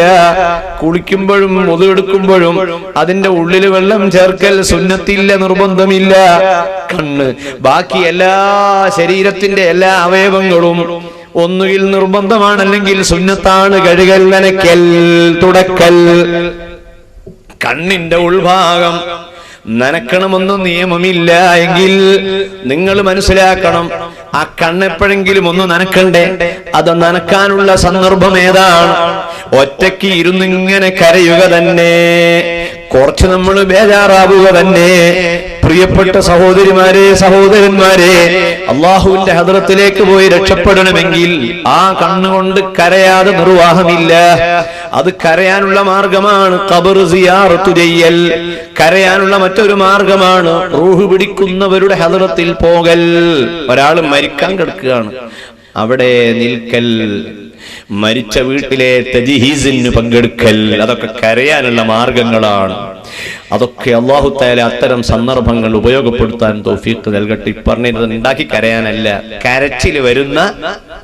കരച്ചിൽ വരുമ്പോൾ കരയുക, പേടി നമ്മുടെ മനസ്സിലുണ്ടാവുക. എന്താണ് ഈ സംസാരിക്കുന്ന എന്റെയും നിങ്ങളുടെയും ശരീരത്തിന്റെ അവസ്ഥ? ഇമാം ഗസാലി പറയുന്നു, ശരീരത്തിന് 5 ഘട്ടങ്ങളാണ്. അത് വിശദമായി പറയുന്നില്ല. ശരീരത്തിന് 5 ഘട്ടങ്ങളുണ്ട്. ആ 5 ഘട്ടത്തിൽ ഒന്ന് 5ാമത്തെ ഘട്ടത്തിലെത്തിയാൽ പ്രകാശം പൂർത്തിയായി. ഒന്നാമത്തെ ഘട്ടം അമ്മാറത്തു ബിസ്സൂ. മനുഷ്യന്റെ സ്വഭാവം, ഏതൊരു മനുഷ്യന്റെയും സ്വഭാവം പാപം ചെയ്യാൻ അവന്റെ ശരീരം അവനോടിങ്ങനെ ഉപദേശിച്ചു കൊണ്ടിരിക്കും. ആ അവസ്ഥയിലാണ് ഈ സദസ്സിലുള്ള അധികം ആളുകളും ഉള്ളത്. ഈ സംസാരിക്കുന്ന ഞാനും നിങ്ങളുമൊക്കെ അതിന്റെ ആളുകളാണ്. സന്ദർഭം കിട്ടിയാൽ നമ്മൾ പാപം ചെയ്യുന്നവരാണ്. കളവ് പറയുകയില്ല എന്ന് നമ്മൾ ഉറപ്പിച്ചു പറഞ്ഞാലും, കളവ് പറഞ്ഞാൽ കുറച്ച് പൈസ അധികം കിട്ടുമെങ്കിൽ കളവ് പറയാൻ നമ്മൾ തയ്യാറാണ്. ആടിന്റെ അവിട് കെട്ടി വീർപ്പിച്ച് ആ ആടിനെ വിൽക്കാൻ കൊണ്ടുപോയി വലിയ സംഖ്യക്ക് വിൽക്കാൻ ഒരു കളവ് കൊണ്ട് സാധിക്കുമെങ്കിൽ നമ്മൾ അതിന് തയ്യാറാണ്. മദീനയിൽ മുഹമ്മദ് നബി സല്ലല്ലാഹു അലൈഹി വസല്ലം വരുന്ന കാലഘട്ടത്തിൽ അവിടെ ഒരു വ്യാപാരി ഉണ്ടായിരുന്നു. ആ വ്യാപാരിക്ക് 2 അളവ് പാത്രം, വാങ്ങുന്ന അളവ് പാത്രം കൊണ്ടല്ല അദ്ദേഹം വിൽക്കാറുണ്ടായിരുന്നത്. ഇങ്ങോട്ട് വാങ്ങുന്ന അളവ് പാത്രം ഒന്ന് വേറെ, അങ്ങോട്ട് അളന്നു കൊടുക്കുന്ന അളവ് പാത്രം വേറെ. 2 അളവ് പാത്രം വ്യാപാരിക്ക്. ഇങ്ങോട്ട് വാങ്ങുന്ന അളവ് പാത്രം കുറെ അധികം കൊള്ളുന്നതാണ്, അങ്ങോട്ട് അളന്നു കൊടുക്കുന്ന പാത്രം ആ പാത്രം ചെറിയതാണ്. അക്കാലഘട്ടത്തിലാണ് വൈലുൽ മുത്തഫിഫീന അല്ലദീന ഇദക്താലു എന്ന വചനം അവതരിക്കുന്നത്. നിങ്ങൾ അളന്നു കൊടുക്കുമ്പോഴും തൂക്കിക്കൊടുക്കുമ്പോഴും പൂർത്തിയാക്കി കൊടുക്കേണ്ടതാണ്. നിങ്ങൾ ഇങ്ങോട്ട് വാങ്ങുമ്പോൾ പൂർത്തിയാക്കി വാങ്ങിയാൽ പോരാ, കൊടുക്കുമ്പോഴും പൂർത്തിയാക്കി കൊടുക്കണം എന്ന വചനം അവതരിക്കുന്നത് ആ സമയത്താണ്. കളവ് പറയാൻ ചാൻസ് കിട്ടിയാൽ കളവ് പറയുന്നവരാണ്. അതുപോലെ ചീത്തവാക്ക് പറയുകയില്ല എന്ന് നമുക്ക് വാശിയുണ്ടെങ്കിലും സന്ദർഭം കിട്ടിയാൽ ചീത്തവാക്ക് പറയുന്നവരാണ്. തെറ്റിയാൽ എന്ത് തോന്നിയാസവും നമ്മളെ നാവിൽ നിന്ന് വരാറുണ്ട്. നമ്മളെ പറമ്പിലൊരു തെങ്ങിൻ തൈ അടുത്ത വീട്ടിലുള്ളൊരു മൃഗം കടിച്ചാൽ അതുവരെ നമ്മൾ ഏറ്റവും പ്രിയപ്പെട്ട സുഹൃത്തായിരുന്നു അദ്ദേഹമെങ്കിലും നമ്മളെ വായിൽ തോന്നിയ വാക്കുകളൊക്കെ നമ്മൾ പറയാറുണ്ട്. ഇങ്ങനെയുള്ള അമ്മാറത്തുൻ നഫ്സിന്റെ ഉടമകളാണ് നമ്മൾ. ആ ഘട്ടത്തിൽ നിന്ന് ഹുജ്ജത്തുൽ ഇസ്ലാം അബൂ ഹാമിദുൽ ഗസാലി പറയുന്നു, അല്ലവാമതു എന്ന പദവിയിലേക്ക്, ലവ്വാമത്ത് എന്ന പദവിയിലേക്ക് മനുഷ്യൻ ഉയരേണ്ടതാണ്. ലവ്വാമത്ത് എന്ന് പറഞ്ഞാൽ ആ വാക്കിന്റെ അർത്ഥം സ്വന്തം ശരീരത്തെ കുറ്റപ്പെടുത്തിക്കൊണ്ടിരിക്കുക. സ്വന്തം ശരീരത്തെ എങ്ങനെ കുറ്റപ്പെടുത്തുക? അതെങ്ങനെയാണ് ആ കുറ്റപ്പെടുത്തൽ? ഏതെങ്കിലും ഒരു സംഭവം ഉണ്ടായാൽ അത് എന്റെ കാരണം കൊണ്ടാണ് സംഭവിച്ചത് എന്ന് സ്വയം സമ്മതിക്കുക. ഒരു വീട്ടിൽ നിന്ന് ഒരു വസ്തു കാണാതെയായി പോയി. അപ്പൊ നമ്മൾ ഭാര്യമാരോട് സാധാരണ പറയാറുള്ളത് അതൊക്കെ എന്റെ അശ്രദ്ധ കൊണ്ടാണെന്ന് ഉടനെ പറയാം. അതിനോട് ഇങ്ങോട്ടും പറയാ അങ്ങനൊന്നും പറയണ്ട, നിങ്ങളുടെ ലക്ഷണക്കേടുകൊണ്ടാണെന്നോടും പറയും. അതിന് സ്വയം നമ്മളൊരു തീരുമാനം എടുക്കുക. അത് മുഴുവൻ അത് ഞാൻ വേണ്ടത്ര ശ്രദ്ധിക്കാത്തത് കൊണ്ടാണ് ആ സംഭവിച്ചത് നമ്മളങ്ങ് പറഞ്ഞാൽ മതി. നമ്മളകത്ത് പറഞ്ഞു കഴിഞ്ഞാൽ ഓള് പറയും അല്ലല്ല നിങ്ങൾ ശ്രദ്ധിക്കാതെ ഞാൻ ചെറിയൊരു അശ്രദ്ധ ഉണ്ടായിട്ടാണ് വിഷയം തീർന്നു. അതിങ്ങനെ വാശിയായി മാറാനുള്ള കാരണം കുറ്റം മറ്റുള്ളവരിലേക്ക് ചേർത്തിയിട്ടാണ്. കുറ്റം സ്വയം ഇങ്ങ് ഏറ്റെടുത്താൽ ഏത് ബഹളവും ഒഴിവായി കിട്ടുന്നതാണ്. അതുകൊണ്ടാണ് സഹോദരന്മാരെ, ലവ്വാമത്ത് എന്ന പദവിയിലേക്ക് നമുക്ക് എത്താൻ കഴിയണം. നിങ്ങൾ ആലോചിച്ച് നോക്കൂ, ഒരാൾ കൊടുവള്ളിയിൽ എത്താൻ പറഞ്ഞു നമ്മളോട് 10 മണിക്ക്. നമ്മൾ 10 മണിക്ക് അവിടെ എത്തി. നമ്മളോട് പറഞ്ഞ ആളോ 10:30 എത്തിയത്. എന്നാൽ എന്തൊക്കെ ബഹളം ഉണ്ടാവുന്ന അറിയോ? നീ എന്നോട് പറഞ്ഞ 10 മണിയല്ലേ, ഇപ്പൊ സമയം എത്രയായി? കണ്ണില്ലേ? നോക്ക്. ഓൻ പറയും എന്താ ഇങ്ങനെ പറയുന്നത്? 10:30 അരമണിക്കൂറിലെ വൈകിയുള്ളൂ. എന്നാലേ ആനക്ക് എത്ര നാവാളുള്ളത്? നമ്മളെ സമയം മുഴുവൻ കളഞ്ഞു എന്ന് പറഞ്ഞ് വാക്ക് നമ്മൾ പറയും. അതിന് പകരം തിരിച്ചൊന്ന് പറയാൻ ശ്രമിക്കുക. തിരിച്ച് പറയുക, എന്തോ എവിടെയോ കുടുങ്ങിപ്പോയിട്ടുണ്ടാവും അല്ലേ, ചെറിയൊരു തടസ്സം പറ്റിയത് കൊണ്ടായിരിക്കും വൈകിയതല്ലേ എന്നങ്ങോട്ട് തന്മയത്തിൽ അങ്ങോട്ട് പറഞ്ഞാൽ ആ മനുഷ്യന്റെ സ്നേഹം നമുക്ക് പിടിച്ചു വെച്ചാൻ കഴിയും. ഇതാണ് ലവ്വാമത്തുൻ നഫ്സിന്റെ സ്വഭാവം. ഒരാളെയും വെറുപ്പ് അവർക്ക് ഏറ്റുവാങ്ങേണ്ടി വരികയില്ല. നിങ്ങൾ നോക്കൂ ഉമ്മമാരെ, ആ കാണുന്ന കുതിരയെ നിങ്ങൾ കാണുന്നുണ്ടോ? അതാ ഒരു കുതിര, വലിയ കുതിരയാണ്. ആ കുതിരയുടെ വാല് കണ്ടോ, എത്ര ഭംഗിയുള്ള വാലാണ്. ആ കുതിരന്റെ കളർ കണ്ടോ, ചുവന്ന കളറാണ്. ആ ചുവന്ന കുതിരപ്പുറത്തിൽ ഇരിക്കുന്നത് ആരാണ്? വലിയ ഭംഗിയുള്ള, കാണാൻ നല്ല അഴകുള്ള ഒരു യുവാവ് ആ കുതിരപ്പുറത്ത് കയറി ഇരിക്കുന്നുണ്ട്. സുബ്ഹാനല്ലാഹ്. ആ ഇരിക്കുന്ന മനുഷ്യന്റെ പേര് ഞാൻ നിങ്ങൾക്ക് പറഞ്ഞു തരുന്നില്ല, ചരിത്രം നിങ്ങൾക്ക് പറഞ്ഞു തരും. അദ്ദേഹം ഇങ്ങനെ പട്ടണത്തിന്റെ നടുവിലൂടെ ആ കുതിരപ്പുറത്ത് വളരെ ഉഷാറായി ഇങ്ങനെ പറക്കുകയാണ്. ആരും കണ്ടാൽ ആസ്വദിച്ചു പോകും. നിങ്ങൾ ആലോചിക്കണം, ഇന്ന് അദ്ദേഹം കുതിരപ്പുറത്ത് പറക്കുന്ന വലിയ മുതലാളിയാണ്, ഭരണാധികാരിയാണ്. 15 കൊല്ലം മുമ്പ്, 20 കൊല്ലം മുമ്പ് അദ്ദേഹം ആരാണെന്ന് നിങ്ങൾ അറിയോ? ഒരു വീട്ടിൽ അടിമയായി ജീവിച്ച മനുഷ്യനാണ് കേട്ടോ. അദ്ദേഹം ഒരു അടിമയായി ജീവിച്ച മനുഷ്യനാണ്. ഒരു കൊട്ടാരത്തിൽ ഒരു യജമാനന്റെ കീഴിൽ അവിടെ തൂത്തുവാരുന്ന പണിയായിരുന്നു. അവിടെ ജോലി വളരെ മോശമുള്ള പണിയായിരുന്നു. അദ്ദേഹത്തിന്റെ ജ്യേഷ്ഠന്മാർ അദ്ദേഹത്തെ അതാ കിണറ്റിൽ കൊണ്ടുപോയി ഇട്ടിട്ടുണ്ടായിരുന്നു. സൗന്ദര്യം കുറച്ച് അധികമായതുകൊണ്ട് ജ്യേഷ്ഠന്മാർക്ക് ആ സുഹൃത്തിനെ കണ്ടുകൂടാ. അതുകൊണ്ട് ആ അനുജനെ അവർ കിണറ്റിൽ കൊണ്ടുപോയി തള്ളിയതാണ്. ആ ഒരുപാട് പീഡനങ്ങൾ അനുഭവിച്ച് അല്ലാഹുമ്മ ലാ മൻജഅ വലാ മൽജഅ മിൻക ഇല്ലാ ഇലൈക, പടച്ചവനെ നീയല്ലാതെ എന്നെ രക്ഷിക്കുവാൻ ആരുമില്ല എന്ന ഒരൊറ്റ പ്രാർത്ഥന കൊണ്ട് ആ കിണറ്റിന്റെ അടിയിൽ നിന്ന് രക്ഷപ്പെട്ട യുവാവാണ്. ഇപ്പൊ അദ്ദേഹം എത്ര വലിയ പദവിയിലാണ്. മദ്യം കഴിച്ചും തോന്നിയാസം കളിച്ചും ലോകത്ത് സുഖത്തിന്റെ പിന്നാലെ തന്നെ നടക്കുന്ന യുവാക്കൾ, യുവതികൾ മനസ്സിലാക്കണം, കോളേജിൽ പോകുന്ന ചെറുപ്പക്കാർ ഒരു നിയന്ത്രണവും അവരുടെ ജീവിതത്തിൽ ഉണ്ടാവാറില്ല. കഞ്ചാവ് അവരുടെ ജീവിതത്തിന്റെ സ്ഥിരം വസ്തുവായി മാറിയിരിക്കുന്നു. കള്ള് അവർക്കൊരു പേഷനായി മാറിയിരിക്കുന്നു. പെൺകുട്ടികളാവട്ടെ, അവർ ശരീരത്തിന്റെ പല ഭാഗങ്ങളും മറക്കാതെയാണ് അവർ നടന്നുകൊണ്ടിരിക്കുന്നത്. അത്തരം ആണും പെണ്ണും ഞാൻ ഈ പറയുന്ന സംഭവം ഒന്ന് ശ്രദ്ധിക്കണം. ഇമാം ഖുർത്തുബി അദ്ദേഹത്തിന്റെ തഫ്സീറിൽ ഉദ്ധരിക്കുന്ന സംഭവമാണ്. ആ കുതിരപ്പുറത്ത് ഇരുന്ന് വളരെ ആവേശത്തോടുകൂടി മുന്നോട്ട് സഞ്ചരിക്കുന്നത് ആരാണ്? അദ്ദേഹം ഇങ്ങനെ കുതിരപ്പുറത്ത് ഉഷാറായി മുന്നോട്ട് നീങ്ങുമ്പോൾ അങ്ങാടിയുടെ പട്ടണത്തിന്റെ നടുവിൽ അതാ ഒരു ചെറിയ ചെറ്റക്കുടില് പോലെ ആ ഓവുചാലിന്റെ സമീപത്ത് ഒരു ചെറിയ പൊര, ഒരു ചെറിയ മറ, ചേരിപ്രദേശമാണ്. ആ ചേരിപ്രദേശത്ത് ചെറിയ ഓല കൊണ്ടൊരു ചെറിയ ഷെഡ് കൊണ്ട് മറച്ചു പിടിച്ച് അതിന്റെ ഉള്ളിലുണ്ടൊരു പെണ്ണി ഇരിക്കുന്നു. ആ പെണ്ണിങ്ങനെ കരയുകയാണ്. ആ പെണ്ണിന്റെ ശരീരത്തിലേക്ക് നിങ്ങളൊന്ന് നോക്കൂ. മുഖം മുഴുവനും വിവർണമായിരിക്കുന്നു, ശരീരം മെലിഞ്ഞു ഒട്ടിയിരിക്കുന്നു, തുണിയെല്ലാം കീറിയിരിക്കുന്നു, വസ്ത്രം കഴുകിയിട്ട് മാസങ്ങളായിട്ടുണ്ട്, ആ മുടിയിൽ എണ്ണ ഉപയോഗിച്ചിട്ട് എത്രയോ കൊല്ലങ്ങളായിരിക്കുന്നു. ഇഷ്ടം പോലെ ഭക്ഷണം കഴിച്ച ഒരു അടയാളവും ആ ശരീരത്തിൽ കാണുന്നില്ല. ഈ ചെറുപ്പക്കാരൻ ഈ കുതിരപ്പുറത്ത് സഞ്ചരിച്ചു കൊണ്ടിരിക്കുമ്പോൾ ആ പെണ്ണിനെ കണ്ടപ്പോ ഒന്ന് നോക്കി. പടച്ചവനെ, ഇതെവിടെയോ പരിചയമുള്ള മുഖം പോലെ തോന്നുന്നുണ്ടല്ലോ. ആരാണ്, ഏതാണ്? ആ യുവാവിന്റെ മനസ്സിൽ ആളാരാണെന്ന് ബോധ്യപ്പെട്ടു. നിങ്ങൾ ആലോചിക്കണം, അത് മറ്റാരുമല്ല, ഒരു കാലഘട്ടത്തിൽ അബ്ദുൽ അസീസ് എന്ന് പറയുന്ന രാജാവിന്റെ ഭാര്യയായി ഈജിപ്തിലെ കൊട്ടാരത്തിൽ കഴിഞ്ഞ രാജ്ഞിയായ സുലൈഖ എന്ന പെണ്ണാണ്, സലീഖ എന്ന പെണ്ണാണത്. ആ സലീഖയാണ് ഒരു ദിവസം കൊട്ടാരത്തിലുള്ള യൂസുഫ് എന്ന വേലക്കാരന് നേരെ കൈനീട്ടിയതും എന്റെ ആശ പൂർത്തിയാക്കി തരണമെന്ന് ആവശ്യപ്പെട്ടതും. ആ സമയത്ത് ആ പെൺകുട്ടിയോട് ആ ചെറുപ്പക്കാരൻ പറഞ്ഞ മറുപടി, അല്ലയോ സഹോദരി,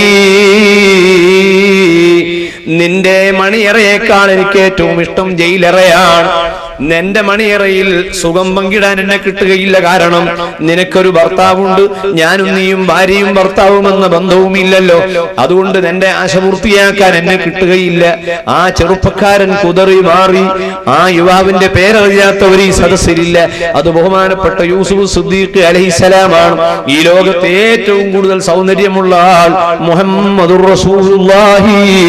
പിന്നെ ഏറ്റവും സൗന്ദര്യമുള്ള ആൾ യൂസുഫ് നബി അലൈഹിസ്സലാം. ആ യൂസുഫ് നബിയുടെ നേരെ കൈനീട്ടുകയും തന്റെ ആഗ്രഹം പൂർത്തിയാക്കാൻ ആവശ്യപ്പെടുകയും ചെയ്തപ്പോൾ ആ പെണ്ണിന്റെ ആഗ്രഹത്തിന് അനുകൂലമായി നിൽക്കാതെ അവിടുന്ന് ഓടിമാറാൻ ശ്രമിച്ച യുവാവ് 12 കൊല്ലം ജയിലിൽ കഴിയേണ്ടി വന്നു.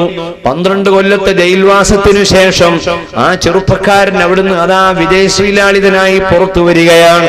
അള്ളാഹു ആ യൂസുഫിന് വലിയ ഗുണങ്ങൾ നൽകി, സ്വപ്നം വ്യാഖ്യാനിക്കാനുള്ള അധികാരം നൽകി. 5 വത്സര പദ്ധതിയാണ് ഇന്ത്യയിൽ നമ്മൾ കേൾക്കുന്നത്. എന്നാൽ 15 വർഷത്തേക്കുള്ള ഒരു വലിയ ബജറ്റ് അവതരിപ്പിക്കുവാനുള്ള സാമ്പത്തികമായ ഭരണപരമായ കഴിവ് അല്ലാഹു യൂസുഫ് നബി അലൈഹിസ്സലാമിന് നൽകുകയും ആ ജയിലിലെ 12 കൊല്ലത്തെ ഭരണം കഴിഞ്ഞ് ഈജിപ്തിലെ മന്ത്രിയായി പ്രധാനമന്ത്രിയായി അദ്ദേഹം ചാർജ് എടുത്തു. ആ പ്രധാനമന്ത്രിയായി ചാർജ് എടുത്തതിന് ശേഷം കുതിരപ്പുറത്ത് കയറി അദ്ദേഹം മിസ്ർ പട്ടണത്തിലൂടെ ഇങ്ങനെ നടക്കുകയാണ്, സഞ്ചരിക്കുകയാണ്. ആ സമയത്താണ് ഈ പെണ്ണിനെ വഴിയിൽ കാണുന്നത്. പെണ്ണിനെ കണ്ടപ്പോ യൂസുഫ് നബി അലൈഹി സ്വലാമിന് മനസ്സിലായി ഇത് നമ്മളെ പഴയ ഉമ്മച്ചിയാണ്. ആ പെണ്ണ് യൂസുഫ് നബിയിലേക്ക് നോക്കി. യൂസുഫിനെ പെണ്ണിന് മനസ്സിലാകുന്നില്ല. കുറെ കഴിഞ്ഞപ്പോൾ മനസ്സിലായി. പെണ്ണ് പറയുകയാണ്, ഓ യുവാവേ, എന്നെ പറ്റി നിങ്ങൾക്ക് ഓർമ്മയിൽ വന്നോ? എത്രയോ ദിവസം ബാലനായിരുന്ന സമയത്ത് നിന്നെ ഞാൻ കുളിപ്പിച്ചിട്ടുണ്ട്, നിന്റെ മുടി ഞാൻ ചീകി തന്നിട്ടുണ്ട്. അന്ന് നീ ബാലനാണ്. കിണറ്റിൽ നിന്ന് ആരോ നിന്നെ പെറുക്കിയെടുത്ത് കൊണ്ടുവന്ന് അങ്ങാടിയിൽ വിൽക്കാൻ വെച്ചപ്പോൾ ഞാനാണ് നിന്നെ വില കൊടുത്തു വാങ്ങിക്കൊണ്ടുവന്ന് എന്റെ കൊട്ടാരത്തിൽ എന്റെ കുഞ്ഞിനെ പോലെ പോറ്റിയത്. അങ്ങനെ നിനക്ക് പാലും തേനും തന്ന് വളർത്തി കുളിപ്പിച്ച് കളിപ്പിച്ച് നിന്നെ വളർത്തിയത് ഞാനായിരുന്നു. പക്ഷേ യൂസുഫേ, ഒരബദ്ധം എന്റെ ജീവിതത്തിൽ സംഭവിച്ചു പോയി. നിന്റെ ആ സൗന്ദര്യമുള്ള ശരീരം കണ്ടപ്പോൾ ഞാൻ എന്റെ കൈ നിന്റെ നേരെ ഒന്ന് നീട്ടിപ്പോയി. അത് വലിയൊരു തെറ്റാണ് ഞാൻ ചെയ്തത്. എന്റെ അധികാരവും കഴിവുമുള്ള സമയത്ത് ഞാൻ നിന്നെ കൊള്ള കൈ നീട്ടിയ കാരണത്താൽ ആ ഒരു ഹറാമ് എന്റെ വക്കൽ നിന്ന് സംഭവിച്ചതിന്റെ പേരിൽ ഒരുപാട് പാഠങ്ങൾ ഞാൻ പഠിച്ചു. എനിക്ക് കൊട്ടാരം നഷ്ടപ്പെട്ടു പോയി, എന്റെ ഭരണമെല്ലാം പോയി, എന്റെ ഭർത്താവ് അബ്ദുൽ അസീസ് എന്ന രാജാവ് മരണപ്പെട്ടു പോയി. ഞാൻ വേറൊരു തെറ്റ് എന്നോട് ചെയ്തു പോയി യൂസുഫേ. ഞാൻ എന്റെ ശരീരത്തിലേക്ക് അങ്ങോട്ടാണ് കൈ നീട്ടിയത്. പക്ഷേ അബ്ദുൽ അസീസ് ആകുന്ന ഭർത്താവ് ഇത് കണ്ടപ്പോൾ എന്നോട് ചോദിച്ചു എന്താണ് സംഭവിച്ചതെന്ന്. അപ്പോൾ ഞാൻ എന്റെ ഭർത്താവിനോട് പറഞ്ഞത്, യൂസുഫ് എന്ന ചെറുപ്പക്കാരൻ ഈ കൊട്ടാരത്തിന്റെ ഉള്ളിലുള്ള റൂമിൽ വെച്ച് എന്നെ ശല്യപ്പെടുത്താൻ ശ്രമിക്കുന്നുണ്ട് ഭർത്താവേ. അതുകൊണ്ട് ഇവനെ ജയിലിൽ കൊണ്ടുപോയി അടക്കണം. ഇവനെ ഈ വീട്ടിൽ വെച്ചാൽ എന്നെ ഇവൻ ശല്യപ്പെടുത്തും എന്നാണ് ഞാനൊന്ന് പറഞ്ഞത്. ഇന്ന കൈതക്കുന്ന ഓ സഹോദരിമാരെ, നിങ്ങളെ തന്ത്രം വല്ലാത്ത തന്ത്രം തന്നെ. ഒരു പുരുഷനെ വലയത്തിൽ കൊടുക്കാൻ ഒരു പെണ്ണ് വിചാരിച്ചാൽ വളരെ എളുപ്പത്തിൽ കഴിയും. ഒരു സഹോദരിയെ കീഴ്പ്പെടുത്താൻ ഒരു പുരുഷൻ വിചാരിച്ചാലും വളരെ എളുപ്പത്തിൽ കഴിയും. അള്ളാന്റെ പ്രകാശമാകുന്ന ഒരു പ്രകാശം ഉണ്ട്. എന്തു ശരീരമാണ് റബ്ബ് നമുക്ക് തന്ന ശരീരം!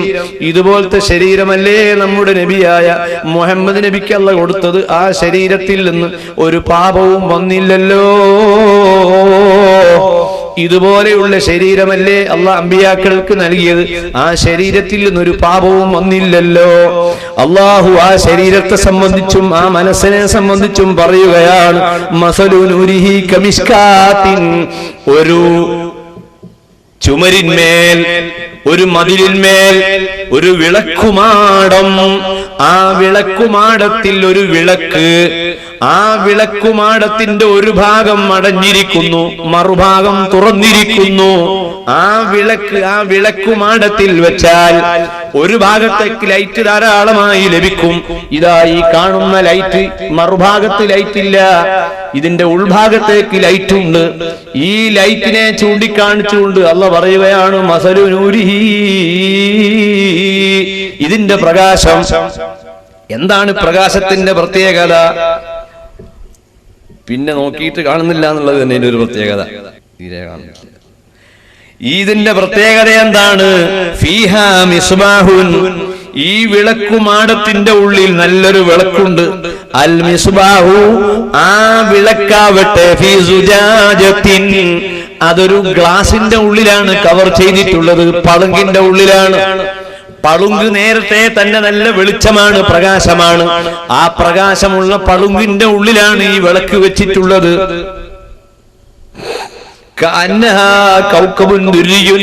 മുഹമ്മദ് നബിയേ, ഈ വിളക്കിൽ നിന്നുള്ള വെളിച്ചം രണ്ട് വെളിച്ചമാണ് നബിയേ. ഒന്ന് വിളക്കിന്റെ വെളിച്ചം, മറ്റൊന്ന് ഗ്ലാസിന്റെ വെളിച്ചം. എന്നിട്ട് അല്ലാഹ് പറയുന്നു, യൂഖദു മിൻ ഷജറത്തിൻ മുബാറക. ആ വിളക്കിന്റെ ഉള്ളിൽ കത്തിക്കൊണ്ടിരിക്കുന്ന എണ്ണയുണ്ടല്ലോ, അത് മണ്ണെണ്ണയല്ല, അത് മണ്ണെണ്ണയല്ല, അത് പെട്രോളല്ല, ഡീസലല്ല, അതൊരു കൃത്രിമമായ വസ്തുവല്ല, ഒരു മനുഷ്യന്റെയും കയ്യതിൽ തൊട്ടിട്ടില്ല. സൈതൂനത്തിൻ, ഒലീവ് മരത്തിൽ നിന്നുള്ള എണ്ണ കൊണ്ടാണ് അത് കത്തുന്നത്. ലാ ശർഖിയ്യത്തിൻ വലാ ഗർബിയ്യ, ലാ ശർഖിയ്യത്തിൻ വലാ ഗർബിയ്യ, അത് ഉത്തര ധ്രുവത്തിൽ ഉള്ള ഒലീവ് മരം അല്ല, അത് ദക്ഷിണ ധ്രുവത്തിലുള്ള ഒലീവ് മരവും അല്ല. ഉത്തര ധ്രുവത്തിലും ദക്ഷിണ ധ്രുവത്തിലുമുള്ള മരങ്ങൾ തമ്മിൽ വ്യത്യാസമുണ്ട്. 6 മാസം പകൽ, 6 മാസം രാത്രി, 6 മാസം ഇരുട്ട്, 6 മാസം വെളിച്ചം. അതുകൊണ്ട് ചൂട് കൂടുതലാണ് ഒരു ഭാഗത്ത്, മറ്റേ ഭാഗത്ത് തണുപ്പ് കൂടുതലാണ്. തണുപ്പ് കൂടുതലായതിന്റെ പേരിൽ എണ്ണ ചീത്തയായിട്ടില്ല. അതുപോലെ ചൂട് കൂടുതലായതിന്റെ പേരിൽ എണ്ണ കേടുവന്നിട്ടില്ല. അത്രയും നല്ല ഒറിജിനൽ പ്രകൃതിദത്തമായ ഒലിവെണ്ണയാണ് ആ വിളക്കിന്റെ ഉള്ളിൽ കത്തുന്നത്. സുബ്ഹാനല്ലാഹ്, യകാദു സൈതുഹാ യുളീ. ആ ഒലിവെണ്ണ അതിലേക്ക് തീ കൊടുത്തിട്ടില്ലെങ്കിൽ തന്നെ അതിങ്ങനെ ലംഘിക്കുകയാണ്. വലൗലം തംസസ്ഹു നാർ. ആ ഒലീവെണ്ണക്ക് നിങ്ങൾ തീ കൊടുത്തിട്ടില്ലെങ്കിൽ തന്നെ വെളിച്ചമാണ്. നൂറുൻ അലാ നൂർ, വെളിച്ചത്തിനും ഇതേ വെളിച്ചം. അത് 3 ഗുണങ്ങൾ അതിനുണ്ട്. ഒരു ഗുണം, അത് ആ 3-ൽ നിന്ന് 1 അത് ലൈറ്റ് തരുന്നു. 2 അത് ഗ്ലാസിലാണ്. 3 അത് ഒറിജിനൽ ഒലീവ് എണ്ണ കൊണ്ടുള്ള വെളിച്ചമാണ്. ഈ 3 ഗുണമുള്ള ഈ വെളിച്ചം പോലെയാണ് ഒരു മനുഷ്യന്, മുഅ്മിനായ മനുഷ്യന്റെ ഖൽബിലുള്ള ഈമാൻ. അതാണ് അല്ലാഹു ഔലിയാക്കൾക്ക് നൽകിയ വെളിച്ചം, അതാണ് സ്വാലിഹീങ്ങൾക്ക് അല്ലാഹു നൽകിയ വെളിച്ചം. ആ വെളിച്ചത്തിന്റെ പവർ കൊണ്ടോ ബിശ്റുൽ ഹാഫി റളിയല്ലാഹു അൻഹുവിന്റെ ഒരൊറ്റ ചരിത്രം ബർക്കത്തിന് വേണ്ടി പറഞ്ഞ് ഞാൻ പ്രസംഗം നിർത്തുന്നു, കൂടുതൽ സംസാരിക്കുന്നില്ല. ബിശ്റുൽ ഹാഫി അദ്ദേഹം ആരാണ് സഹോദരന്മാരെ? ആദ്യകാല ജീവിതം വളരെ പോക്കാണ്, വളരെ മോശമാണ്, തമ്മാടിയാണ്, റൗഡിയാണ്, കള്ളു കുടിക്കുന്ന ആളായിരുന്നു. ഈ പ്രഭാഷണം ശ്രദ്ധിക്കുന്നവരിൽ ഏതെങ്കിലും തിന്മകൾ ചെയ്യുന്നവരുണ്ടെങ്കിൽ ബിശ്റുൽ ഹാഫി റളിയല്ലാഹു അൻഹുവിന്റെ ബർക്കത്ത് കൊണ്ട് അല്ലാഹു തആല അവരെ തൗബ സ്വീകരിക്കുമാറാകട്ടെ. ആ ബിശ്ർ ഒരു ദിവസം ഒരു വഴിയിലൂടെ നടന്നു പോകുമ്പോൾ അല്ലാഹു എന്നെഴുതിയ ചെറിയൊരു തോൽ കഷണം നിലത്ത് കാണുകയാണ്. അത് കണ്ട ഉടനെ ബിശ്റുൽ ഹാഫിന്റെ മനസ്സ് വേദനിക്കുകയാണ്. ഈ പ്രഭാഷണം കേട്ട് നാളെ തന്നെ മദ്രസയിൽ വെച്ച് നമ്മളെ കുട്ടികൾ അല്ലെങ്കിൽ മുഅല്ലിമീങ്ങൾ അല്ലെങ്കിൽ രക്ഷാകർത്താക്കൾ വീട്ടിലോ അല്ലെങ്കിൽ മദ്രസയിലോ നിലത്തെവിടെയെങ്കിലുമോ അല്ലാഹു എന്നെഴുതിയ ഒരു കടലാസിന്റെ കഷണം കണ്ടു കിട്ടിയാൽ അതുടനെ എടുത്ത് ശുദ്ധിയാക്കണം. അത് ബർക്കത്തുള്ള സ്ഥലത്ത് കൊണ്ടുപോയി വെക്കണം. അത് നന്നാക്കിയിട്ട് നന്നാക്കുകയില്ലെങ്കിൽ തീയിലിട്ട് കരിക്കണം. കരിച്ചിട്ടതിന്റെ വെണ്ണീര് പുഴയിൽ ഒഴുക്കണം. ബിശ്റുൽ ഹാഫി അല്ലാഹു എന്നെഴുതിയ തോൽക്കഷണം കിട്ടിയപ്പോൾ ഉടനെ ആ സാധനം എടുക്കുകയാണ്, എടുത്തിട്ട് വീട്ടിലേക്ക് പോവുകയാണ്. അത് കഴുകുകയാണ്. കഴുകിയിട്ട് വീട്ടില് സുരക്ഷിത സ്ഥാനത്ത് സൂക്ഷിക്കുകയാണ്. അല്ലാഹുവിനോടുള്ള മഹബ്ബത്ത്, അല്ലാഹുവിനോടുള്ള സ്നേഹം, ഇൽമിനോടുള്ള മഹബ്ബത്ത്, മുതഅല്ലിമീങ്ങളോടുള്ള ഇൽമിന്റെ മഹബ്ബത്ത്, മുഅ്മിനീങ്ങൾ തമ്മിലുള്ള മഹബ്ബത്ത്, ഈ വഅദിന്റെ മജ്ലിസിൽ വന്നിരിക്കാനുള്ള മഹബ്ബത്ത്, അല്ലാഹു തആല ഇതുപോലെയുള്ള മഹബ്ബത്തുകളും വെളിച്ചങ്ങളും നമ്മളെ ഖൽബിലേറ്റി തരട്ടെ. ബിശ്റുൽ ഹാഫി അന്ന് രാത്രി ഉറങ്ങുമ്പോൾ അള്ളാഹുവിന്റെ ഭാഗത്തുനിന്ന് ഒരു മലക്ക് വന്ന് പറയുകയാണ്, ത്വയ്യബക്കല്ലാഹു കമാ ത്വയ്യബത ഇസ്മീ, എന്റെ വാക്ക് എഴുതിയ എന്റെ പേരുള്ള ഒരു തോൽക്കഷണം നിങ്ങൾ ബഹുമാനിച്ചതുപോലെ അല്ലാഹ് നിങ്ങളെ ബഹുമാനിക്കട്ടെ. ആ ബഹുമാനം അദ്ദേഹത്തിന് ലഭിക്കുകയാണ്. വലിയ വലിയായി മാറി, പടച്ചവനെ വലിയ മഹാനായി മാറി. റബ്ബേ, അതുപോലെ ഏതെങ്കിലും നല്ല മനുഷ്യന്മാരെ തൊട്ട് അവരെ പൊരുത്തം വാങ്ങി വലിയ വിജയത്തിലേക്ക് ഞങ്ങളെ എത്തിച്ചു തരണേ അല്ലാ. നിസ്കരിക്കാത്ത മനുഷ്യന്മാരെ അടുത്തുപോയി തൊഴാനും അവരെ കൈപിടിച്ച് പൊരുത്തമെന്ന പേരിൽ അള്ളാന്റെ ഇഷ്ടക്കേട് വാങ്ങാനും ഞങ്ങൾക്ക് നീ ഇടവരുത്തല്ല തമ്പുരാനെ. ബിശ്റുൽ ഹാഫി വലിയ മനുഷ്യനായി, വലിയ മഹാനായി. ഇപ്പൊ എന്താണ് അയാളെ സ്വഭാവം എന്നറിയോ?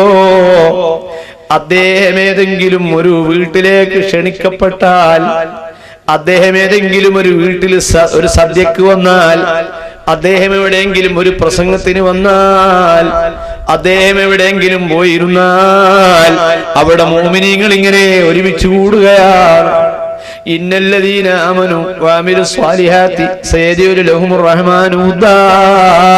ഈ വെളിച്ചത്തോടുള്ള മഹബത്ത് നിങ്ങൾ കാണുന്നില്ലേ? ഈ വെളിച്ചം പെട്ടെന്ന് ഇവിടെ ഓഫാക്കിയാൽ ഈ പ്രസംഗിക്കുന്ന എന്റെ പ്രസംഗം നിന്നല്ലോ, നിങ്ങൾ ഇവിടുന്ന് മെല്ലെ പോകുമല്ലോ. അരമണിക്കൂർ പവർ കട്ടായാൽ പിന്നെ ആരോ ഉണ്ടാകോ? എല്ലാവരും സ്ഥലം വിടും.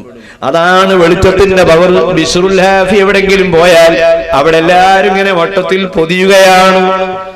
ആ ബിശ്റുൽ ഹാഫി ഒരു മനുഷ്യൻ സദ്യക്ക് ക്ഷണിക്കുകയാണ്, സൽക്കാരത്തിന് ക്ഷണിക്കുകയാണ്. സുപ്രയില് ആഹാരം കൊണ്ടുവന്ന് വെച്ചിരിക്കുന്നു, നല്ല വിഭവസമൃദ്ധമായ ആഹാരമാണ്. ആ ആഹാരത്തിലേക്ക് ബിശ്റുൽ ഹാഫി കൈ നീട്ടുകയാണ്, ബിസ്മീൻ ചൊല്ലി തിന്നാനൊരുങ്ങുകയാണ്.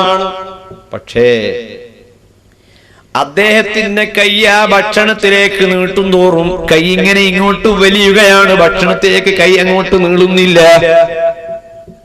കൂടുള്ളവരും വീട്ടുകാരും ഇങ്ങനെ ചോദിക്കുന്നു, ഉസ്താദേ എന്താണ് ഭക്ഷണം കഴിക്കാത്തത്, തുടങ്ങാത്തത്? ബിശ്റുൽ ഹാഫി പറയുന്നു, ഞാൻ എന്റെ കൈ ഭക്ഷണത്തിലേക്ക് നീട്ടിയിട്ടും എന്റെ കൈ കൊണ്ട് ഭക്ഷണം തൊടാൻ എനിക്ക് കഴിയുന്നില്ല. ഭക്ഷണത്തിന്റെ പാത്രം അതാ അങ്ങോട്ട് നീങ്ങുകയാണ്.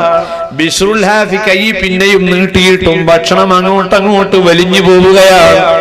എന്താണ് ഇതിന്റെ കാരണമെന്നറിയാമോ?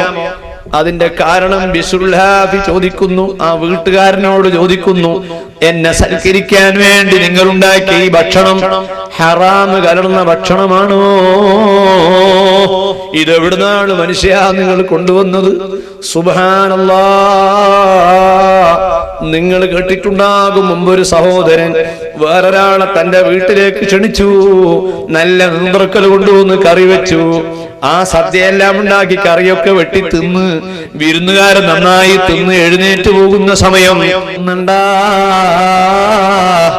മുതലാളിക്ക് 5 ഏക്കർ സ്ഥലമുണ്ട്. ആ 5 ഏക്കർ സ്ഥലം അത് കുറെ തെങ്ങുണ്ട്. അതിൽ നിന്ന് വീഴുന്ന തേങ്ങ മുതലാളി കൊണ്ടുപോകാറില്ല. ആ തേങ്ങ നമ്മളെ മക്കളുമെല്ലാം പറഞ്ഞേച്ച് ഓരോ മകൻ ഓരോ തേങ്ങ ഓരോ ദിവസം കൊണ്ടുവന്നാൽ 30 ദിവസം കൊണ്ട് 150 തേങ്ങ കിട്ടും. മുതലാളിയോ ആ മുതലാളി ഇതൊന്നും അറിയുകയില്ല. അങ്ങനെ മക്കളതാ കട്ടുപഠിക്കുകയാണ്. അപ്പടിച്ച മക്കള് വലിയ കള്ളന്മാരായി മാറുകയാണ്. സുബ്ഹാനല്ലാഹ്. ബിശ്റുൽ ഹാഫി ചോദിക്കുന്നു, ഓ മനുഷ്യ, നിങ്ങൾ ഈ ഭക്ഷണമൊക്കെ ഉണ്ടാക്കിയത് ഹറാമായ പൈസ കൊണ്ടാണോ? ഉള്ളത് പറയണം. ആ വീട്ടുകാരൻ പറയുന്നു, ഉസ്താദേ ഒരു വെറുപ്പും വിചാരിക്കരുത്, ഈ ഭക്ഷണത്തിൽ കട്ടതുണ്ട്, ഹറാമ് പലതും ഉണ്ട്. ബിശ്റുൽ ഹാഫി പറയുന്നു, അതുകൊണ്ട് തന്നെയാണ് എന്റെ കൈകൊണ്ട് ഈ സാധനം എനിക്ക് എടുക്കാൻ കിട്ടാത്തത്. അന്ന് മുതൽക്ക് ബിശ്റുൽ ഹാഫി റളിയല്ലാഹു അൻഹുവിനെ ആ നാട്ടിൽ ആരെങ്കിലും അതാ സൽക്കാരത്തിന് വിളിക്കുകയാണെങ്കിൽ ഹലാലായ ഭക്ഷണം ഉണ്ടാക്കിയിട്ട് ക്ഷണിക്കൂ. കല്ലാത്ത ഏത് ഭക്ഷണത്തിന് ക്ഷണിച്ചാലും ബിശ്റുൽ ഹാഫി വരുന്നതോടുകൂടി സംഗതി വഷളായി പോകും. ഇത്ര വലിയ കറാമത്ത് ആ മഹാന് കിട്ടാനുള്ള കാരണം എന്താണ്? ഞാൻ നേരത്തെ നിങ്ങളെ ശ്രദ്ധയിൽപ്പെടുത്തിയതുപോലെ സ്വന്തം ശരീരത്തെ കുറ്റപ്പെടുത്തിക്കൊണ്ട് അള്ളാഹുവിന്റെ മാർഗത്തിൽ ജീവിക്കാൻ അദ്ദേഹത്തിന് സാധിച്ചു. നിങ്ങൾ ആലോചിക്കണം, ബഹുമാനപ്പെട്ട യൂസുഫ് സിദ്ദീഖ് അലൈഹിസ്സലാം ആ പെണ്ണും തമ്മിൽ സംസാരിക്കുകയാണ്. കുറെ സംസാരിച്ച് അവസാനം ആ പെണ്ണ് പറയുന്നു, എന്റെ പ്രിയപ്പെട്ട യൂസുഫേ, ഒരു തെറ്റ് ചെയ്തതിന്റെ പേരിൽ ഒരുപാട് കഷ്ടപ്പാട് ഞാൻ അനുഭവിച്ച് ഇന്നെനിക്ക് വീടില്ല. ഞാനൊരു ചെറിയ ഷെഡിൽ ഒരു ചെറ്റക്കൂരയിൽ റോഡിന്റെ സൈഡിൽ കൂടുകയാണ്. എന്റെ ആഗ്രഹത്തിന് വഴങ്ങാതെ റബ്ബിനെ ഭയപ്പെട്ട് ജീവിച്ച കാരണം കൊണ്ട് അള്ളാഹു നിങ്ങൾക്ക് ഭരണാധികാരം നൽകി. നിങ്ങളിന്ന് ഭരണാധികാരിയാണ്. ഒരു കാലത്ത് ഞാൻ ഭരണാധികാരിയായിരുന്നു. എന്റെ ഭരണം പോയി, എന്റെ ഭർത്താവും പോയി. സുബ്ഹാനല്ലദീ ജഅലൽ മുലൂക അബീദൻ ബിഇസ്യാനിഹിം. പാപം ചെയ്താൽ, ഹറാമ് ചെയ്താൽ, ഓ മനുഷ്യ, എന്നെ രാജാവിനെ അടിമയാക്കാൻ അള്ളാഹുവിനോട് പ്രയാസവുമില്ല. അള്ളാഹ്ക്ക് വഴിപ്പെട്ട് ജീവിതം നയിച്ചാലോ അടിമയെ രാജാവാക്കാനുമുള്ള പ്രയാസമില്ല.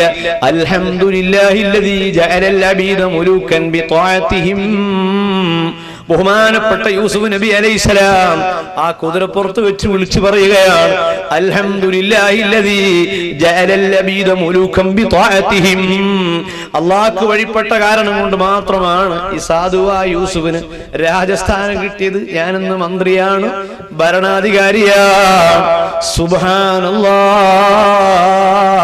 മെല്ലെ അതാ സദസ്സ് പിരിയുന്നു. ബഹുമാനപ്പെട്ട യൂസുഫ് നബി അലൈഹിസ്സലാം തന്റെ കുതിരപ്പുറത്ത് അതാ പോകുന്നു. പെണ്ണിങ്ങനെ നോക്കി നിൽക്കുകയാണ്. ഉമ്മമാരെ, ഹറാമിലേക്ക് ആരും അടുത്തു കളയരുത്. നിങ്ങളെ തറവാടും നിങ്ങളെ സൗന്ദര്യവും എല്ലാം പൊളിഞ്ഞ് എല്ലാം പാപ്പറാകുന്ന ഒരു കാലം വരാനുണ്ട് എന്ന ബോധത്തോടുകൂടി വ്യഭിചാരം പോലെയുള്ള തോന്നിയാസങ്ങളിൽ നിന്ന് നിങ്ങളെ ശരീരത്തെ നിങ്ങൾ തടഞ്ഞു നിർത്തണം. ഈ അധ്യായത്തിൽ ഇനിയും പല കാര്യവും ഇങ്ങനെ പറഞ്ഞിട്ട് അള്ളാഹു പറയുന്നു, ഫീ ബുയൂത്തിൻ അദിനല്ലാഹു അൻ തുർഫഅ വയുദ്കറ ഫീ ഇസ്മു യുസബ്ബിഹു ലഹു ഫീഹാ ബിൽഗുദുവി വൽ ആസാൽ റിജാലുൻ ലാ തുൽഹിഹിം തിജാറത്തുൻ വലാ ബൈഉൻ അൻ ദിക്രില്ലാഹി വഇഖാമിസ് സ്വലാത്തി വഇതാഇ സകാത്തി യഖഫൂന യൗമൻ തതഖല്ലബു ഫീൽ ഖുലൂബു വൽ അബ്സാർ. ഈ പ്രകാശത്തിന്റെ ഉപദേശങ്ങൾ നിങ്ങൾക്ക് ലഭിക്കുക പള്ളികളിൽ നിന്നാണ്. പള്ളികളിൽ നിന്നാണ്. പുരുഷന്മാർക്ക് ഡയറക്റ്റായി പള്ളികളിൽ നിന്ന് ലഭിക്കുന്നു, സ്ത്രീകൾക്ക് ഇൻഡയറക്റ്റായി പള്ളികളിൽ നിന്ന് ലഭിക്കുന്നു. പുരുഷന്മാർക്ക് ഈ നിർദ്ദേശം പള്ളിയിൽ നിന്ന് നേരിട്ട് കിട്ടുന്നു പ്രകാശം. സ്ത്രീകൾക്കോ ഭർത്താവിലൂടെ ലഭിക്കുന്നു. ഭർത്താവുമായിട്ട് അടുക്കുക, ആ ഭർത്താവിന് ഇങ്ങനെ ദിവസവും നല്ല ഇഞ്ചക്ട് ചെയ്യുക. ഭർത്താവിനോട് ദിവസവും പെണ്ണുങ്ങൾ ഇങ്ങനെ വയല് പറഞ്ഞു കൊടുക്കണം. വെള്ളിയാഴ്ച രാവിലെ ഭർത്താവിനോട് പറയാ, അല്ലല്ലല്ല ഇന്ന് ജുമയല്ലേ, അൽക്ക് പോതിരുന്നോ? ഓ, ഈ നമ്മളെ നന്നാക്കാൻ നടക്കുക അല്ലേ? അങ്ങനെയൊക്കെ അവൻ പറഞ്ഞാലും പെണ്ണ് പറയും, പിന്നെ വെള്ളിയാഴ്ച പള്ളിയിൽ പോകാൻ ഞങ്ങൾക്കൊക്കെ ഇസ്ലാമില് വല്ല കൽപ്പനയും ഇസ്ലാമിന്റെ ഭാഗത്തുനിന്ന് ഉണ്ടായിരുന്നെങ്കിൽ ഞങ്ങൾ എത്രയോ നേരത്തെ പോകുമായിരുന്നു. നിങ്ങൾക്ക് എത്ര ഭാഗ്യമുള്ള ആളുകളാ. പോകാതിരുന്നാൽ അവസാനം നീ പെണ്ണായി പോകട്ടോ. ഭർത്താവിനോട് പേടിച്ച് ഏതായാലും പെണ്ണാവാൻ കഴിയല, ഞാൻ പോയിക്കോളാം, ഈയും പറയല്ലേ ആ നാവുകൊണ്ട്. അതാവൻ പുറപ്പെട്ടു, പള്ളിയിലേക്ക് പോയി. അതുവരെ പള്ളിയിൽ പോകാത്തവൻ പള്ളിയിൽ പോയി. പള്ളിയിലൊരു മയ്യിത്ത് എത്തിയിട്ടുണ്ട് എന്നുള്ള വിവരം കിട്ടിയപ്പോൾ ഭർത്താവ് പോകുന്ന മട്ടമില്ല. അവനും തോർത്തുകൊണ്ട് കൊടുത്ത് ഇങ്ങനെ നടക്കുക, പറമ്പ് കൂടെ കരടിയെ പോലെ. റോഡ് സൈഡിലൊക്കെ വീടാണെങ്കിൽ റോഡ് മുന്നിലൂടെ പോകുന്ന ആളുകൾ ഇങ്ങനെ നോക്കിയിട്ട് ചോദിക്കുമ്പോൾ മൃഗശാല ഉണ്ടോ? കാരണം എന്റെ ശരീരത്തിലുള്ള കാടും മുടിയും എല്ലാം കൂടിയായിട്ട് ചെറിയ മുണ്ടിന്റെ മുകളിൽ ഇങ്ങനെ നടക്കുകയാണ്. സുബ്ഹാനല്ലാഹ്. നടക്കുന്ന മനുഷ്യനോട് ഭാര്യ പറയാണ്, പള്ളിയിലതാ ഒരു മയ്യിത്തുസ്കാരം നടക്കുന്നുണ്ട്, ഒന്ന് വേഗം ഒന്ന് പോയിക്കോ. നല്ല നല്ല ഉപദേശങ്ങൾ ചെയ്തു കൊടുക്കണം. സുബ്ഹാനല്ലാഹ്. പള്ളിയിൽ നിന്നാണല്ലോ എല്ലാ വിജയവും ലഭിക്കുന്നത്. ഞാൻ ആ ഭാഗം നീട്ടി പറയുന്നില്ല. പെണ്ണുങ്ങൾക്ക് ജുമ നിർബന്ധവുമില്ല, പെണ്ണുങ്ങൾക്ക് ജുമ സുന്നത്തുമില്ല, പെണ്ണുങ്ങൾക്ക് പള്ളിയിൽ പോകലിന് അനുവാദവുമില്ല. ആ പള്ളിയിൽ നിന്ന് ലഭിക്കുന്ന വെളിച്ചം, ബഹുമാനപ്പെട്ട യൂസുഫ് നബി അലൈഹിസ്സലാമിന് ലഭിച്ച വെളിച്ചം, ലോകത്തുള്ള മുഴുവൻ ആലിമീങ്ങൾക്കും കിട്ടിയ വെളിച്ചം, അതുമായി നമ്മൾ അതാ അടുക്കുകയും അങ്ങനെ റബ്ബിന്റെ പൊരുത്തം നാം സമ്പാദിക്കുകയും വേണം. ലാ തുൽഹിഹിം തിജാറത്തുൻ വലാ ബൈഉൻ അൻ ദിക്രില്ലാഹ്. ആരാണ് റിജാലുൻ ചില പുരുഷന്മാർ, ഈ സദസ്സിലുള്ള പുരുഷന്മാര് മനസ്സിലാക്കണം, ലാ തുൽഹീഹിം തിജാറത്തുൻ വലാ ബൈഉൻ അൻ ദിക്രില്ലാഹ്. അല്ലാഹുവിന്റെ സ്മരണയെ തൊട്ട് കച്ചവടമോ വ്യവസായമോ അവരെ ഒരിക്കലും തന്നെ അശ്രദ്ധയിലാക്കുകയില്ല. അത്രയും പേടിയുള്ള മഹാന്മാരാണ്. അർഹമുർ റഹീമീനായ രാജസയ്യിദായ പടച്ചവനെ, ഈ സദസ്സിലുള്ള ഞങ്ങളെ എല്ലാവരെയും നിന്റെ പൊരുത്തത്തിലും നീ പൊരുത്തപ്പെടുന്ന മതത്തിലും ഉറപ്പിച്ചു നിർത്തി തരണം റഹ്മാനേ.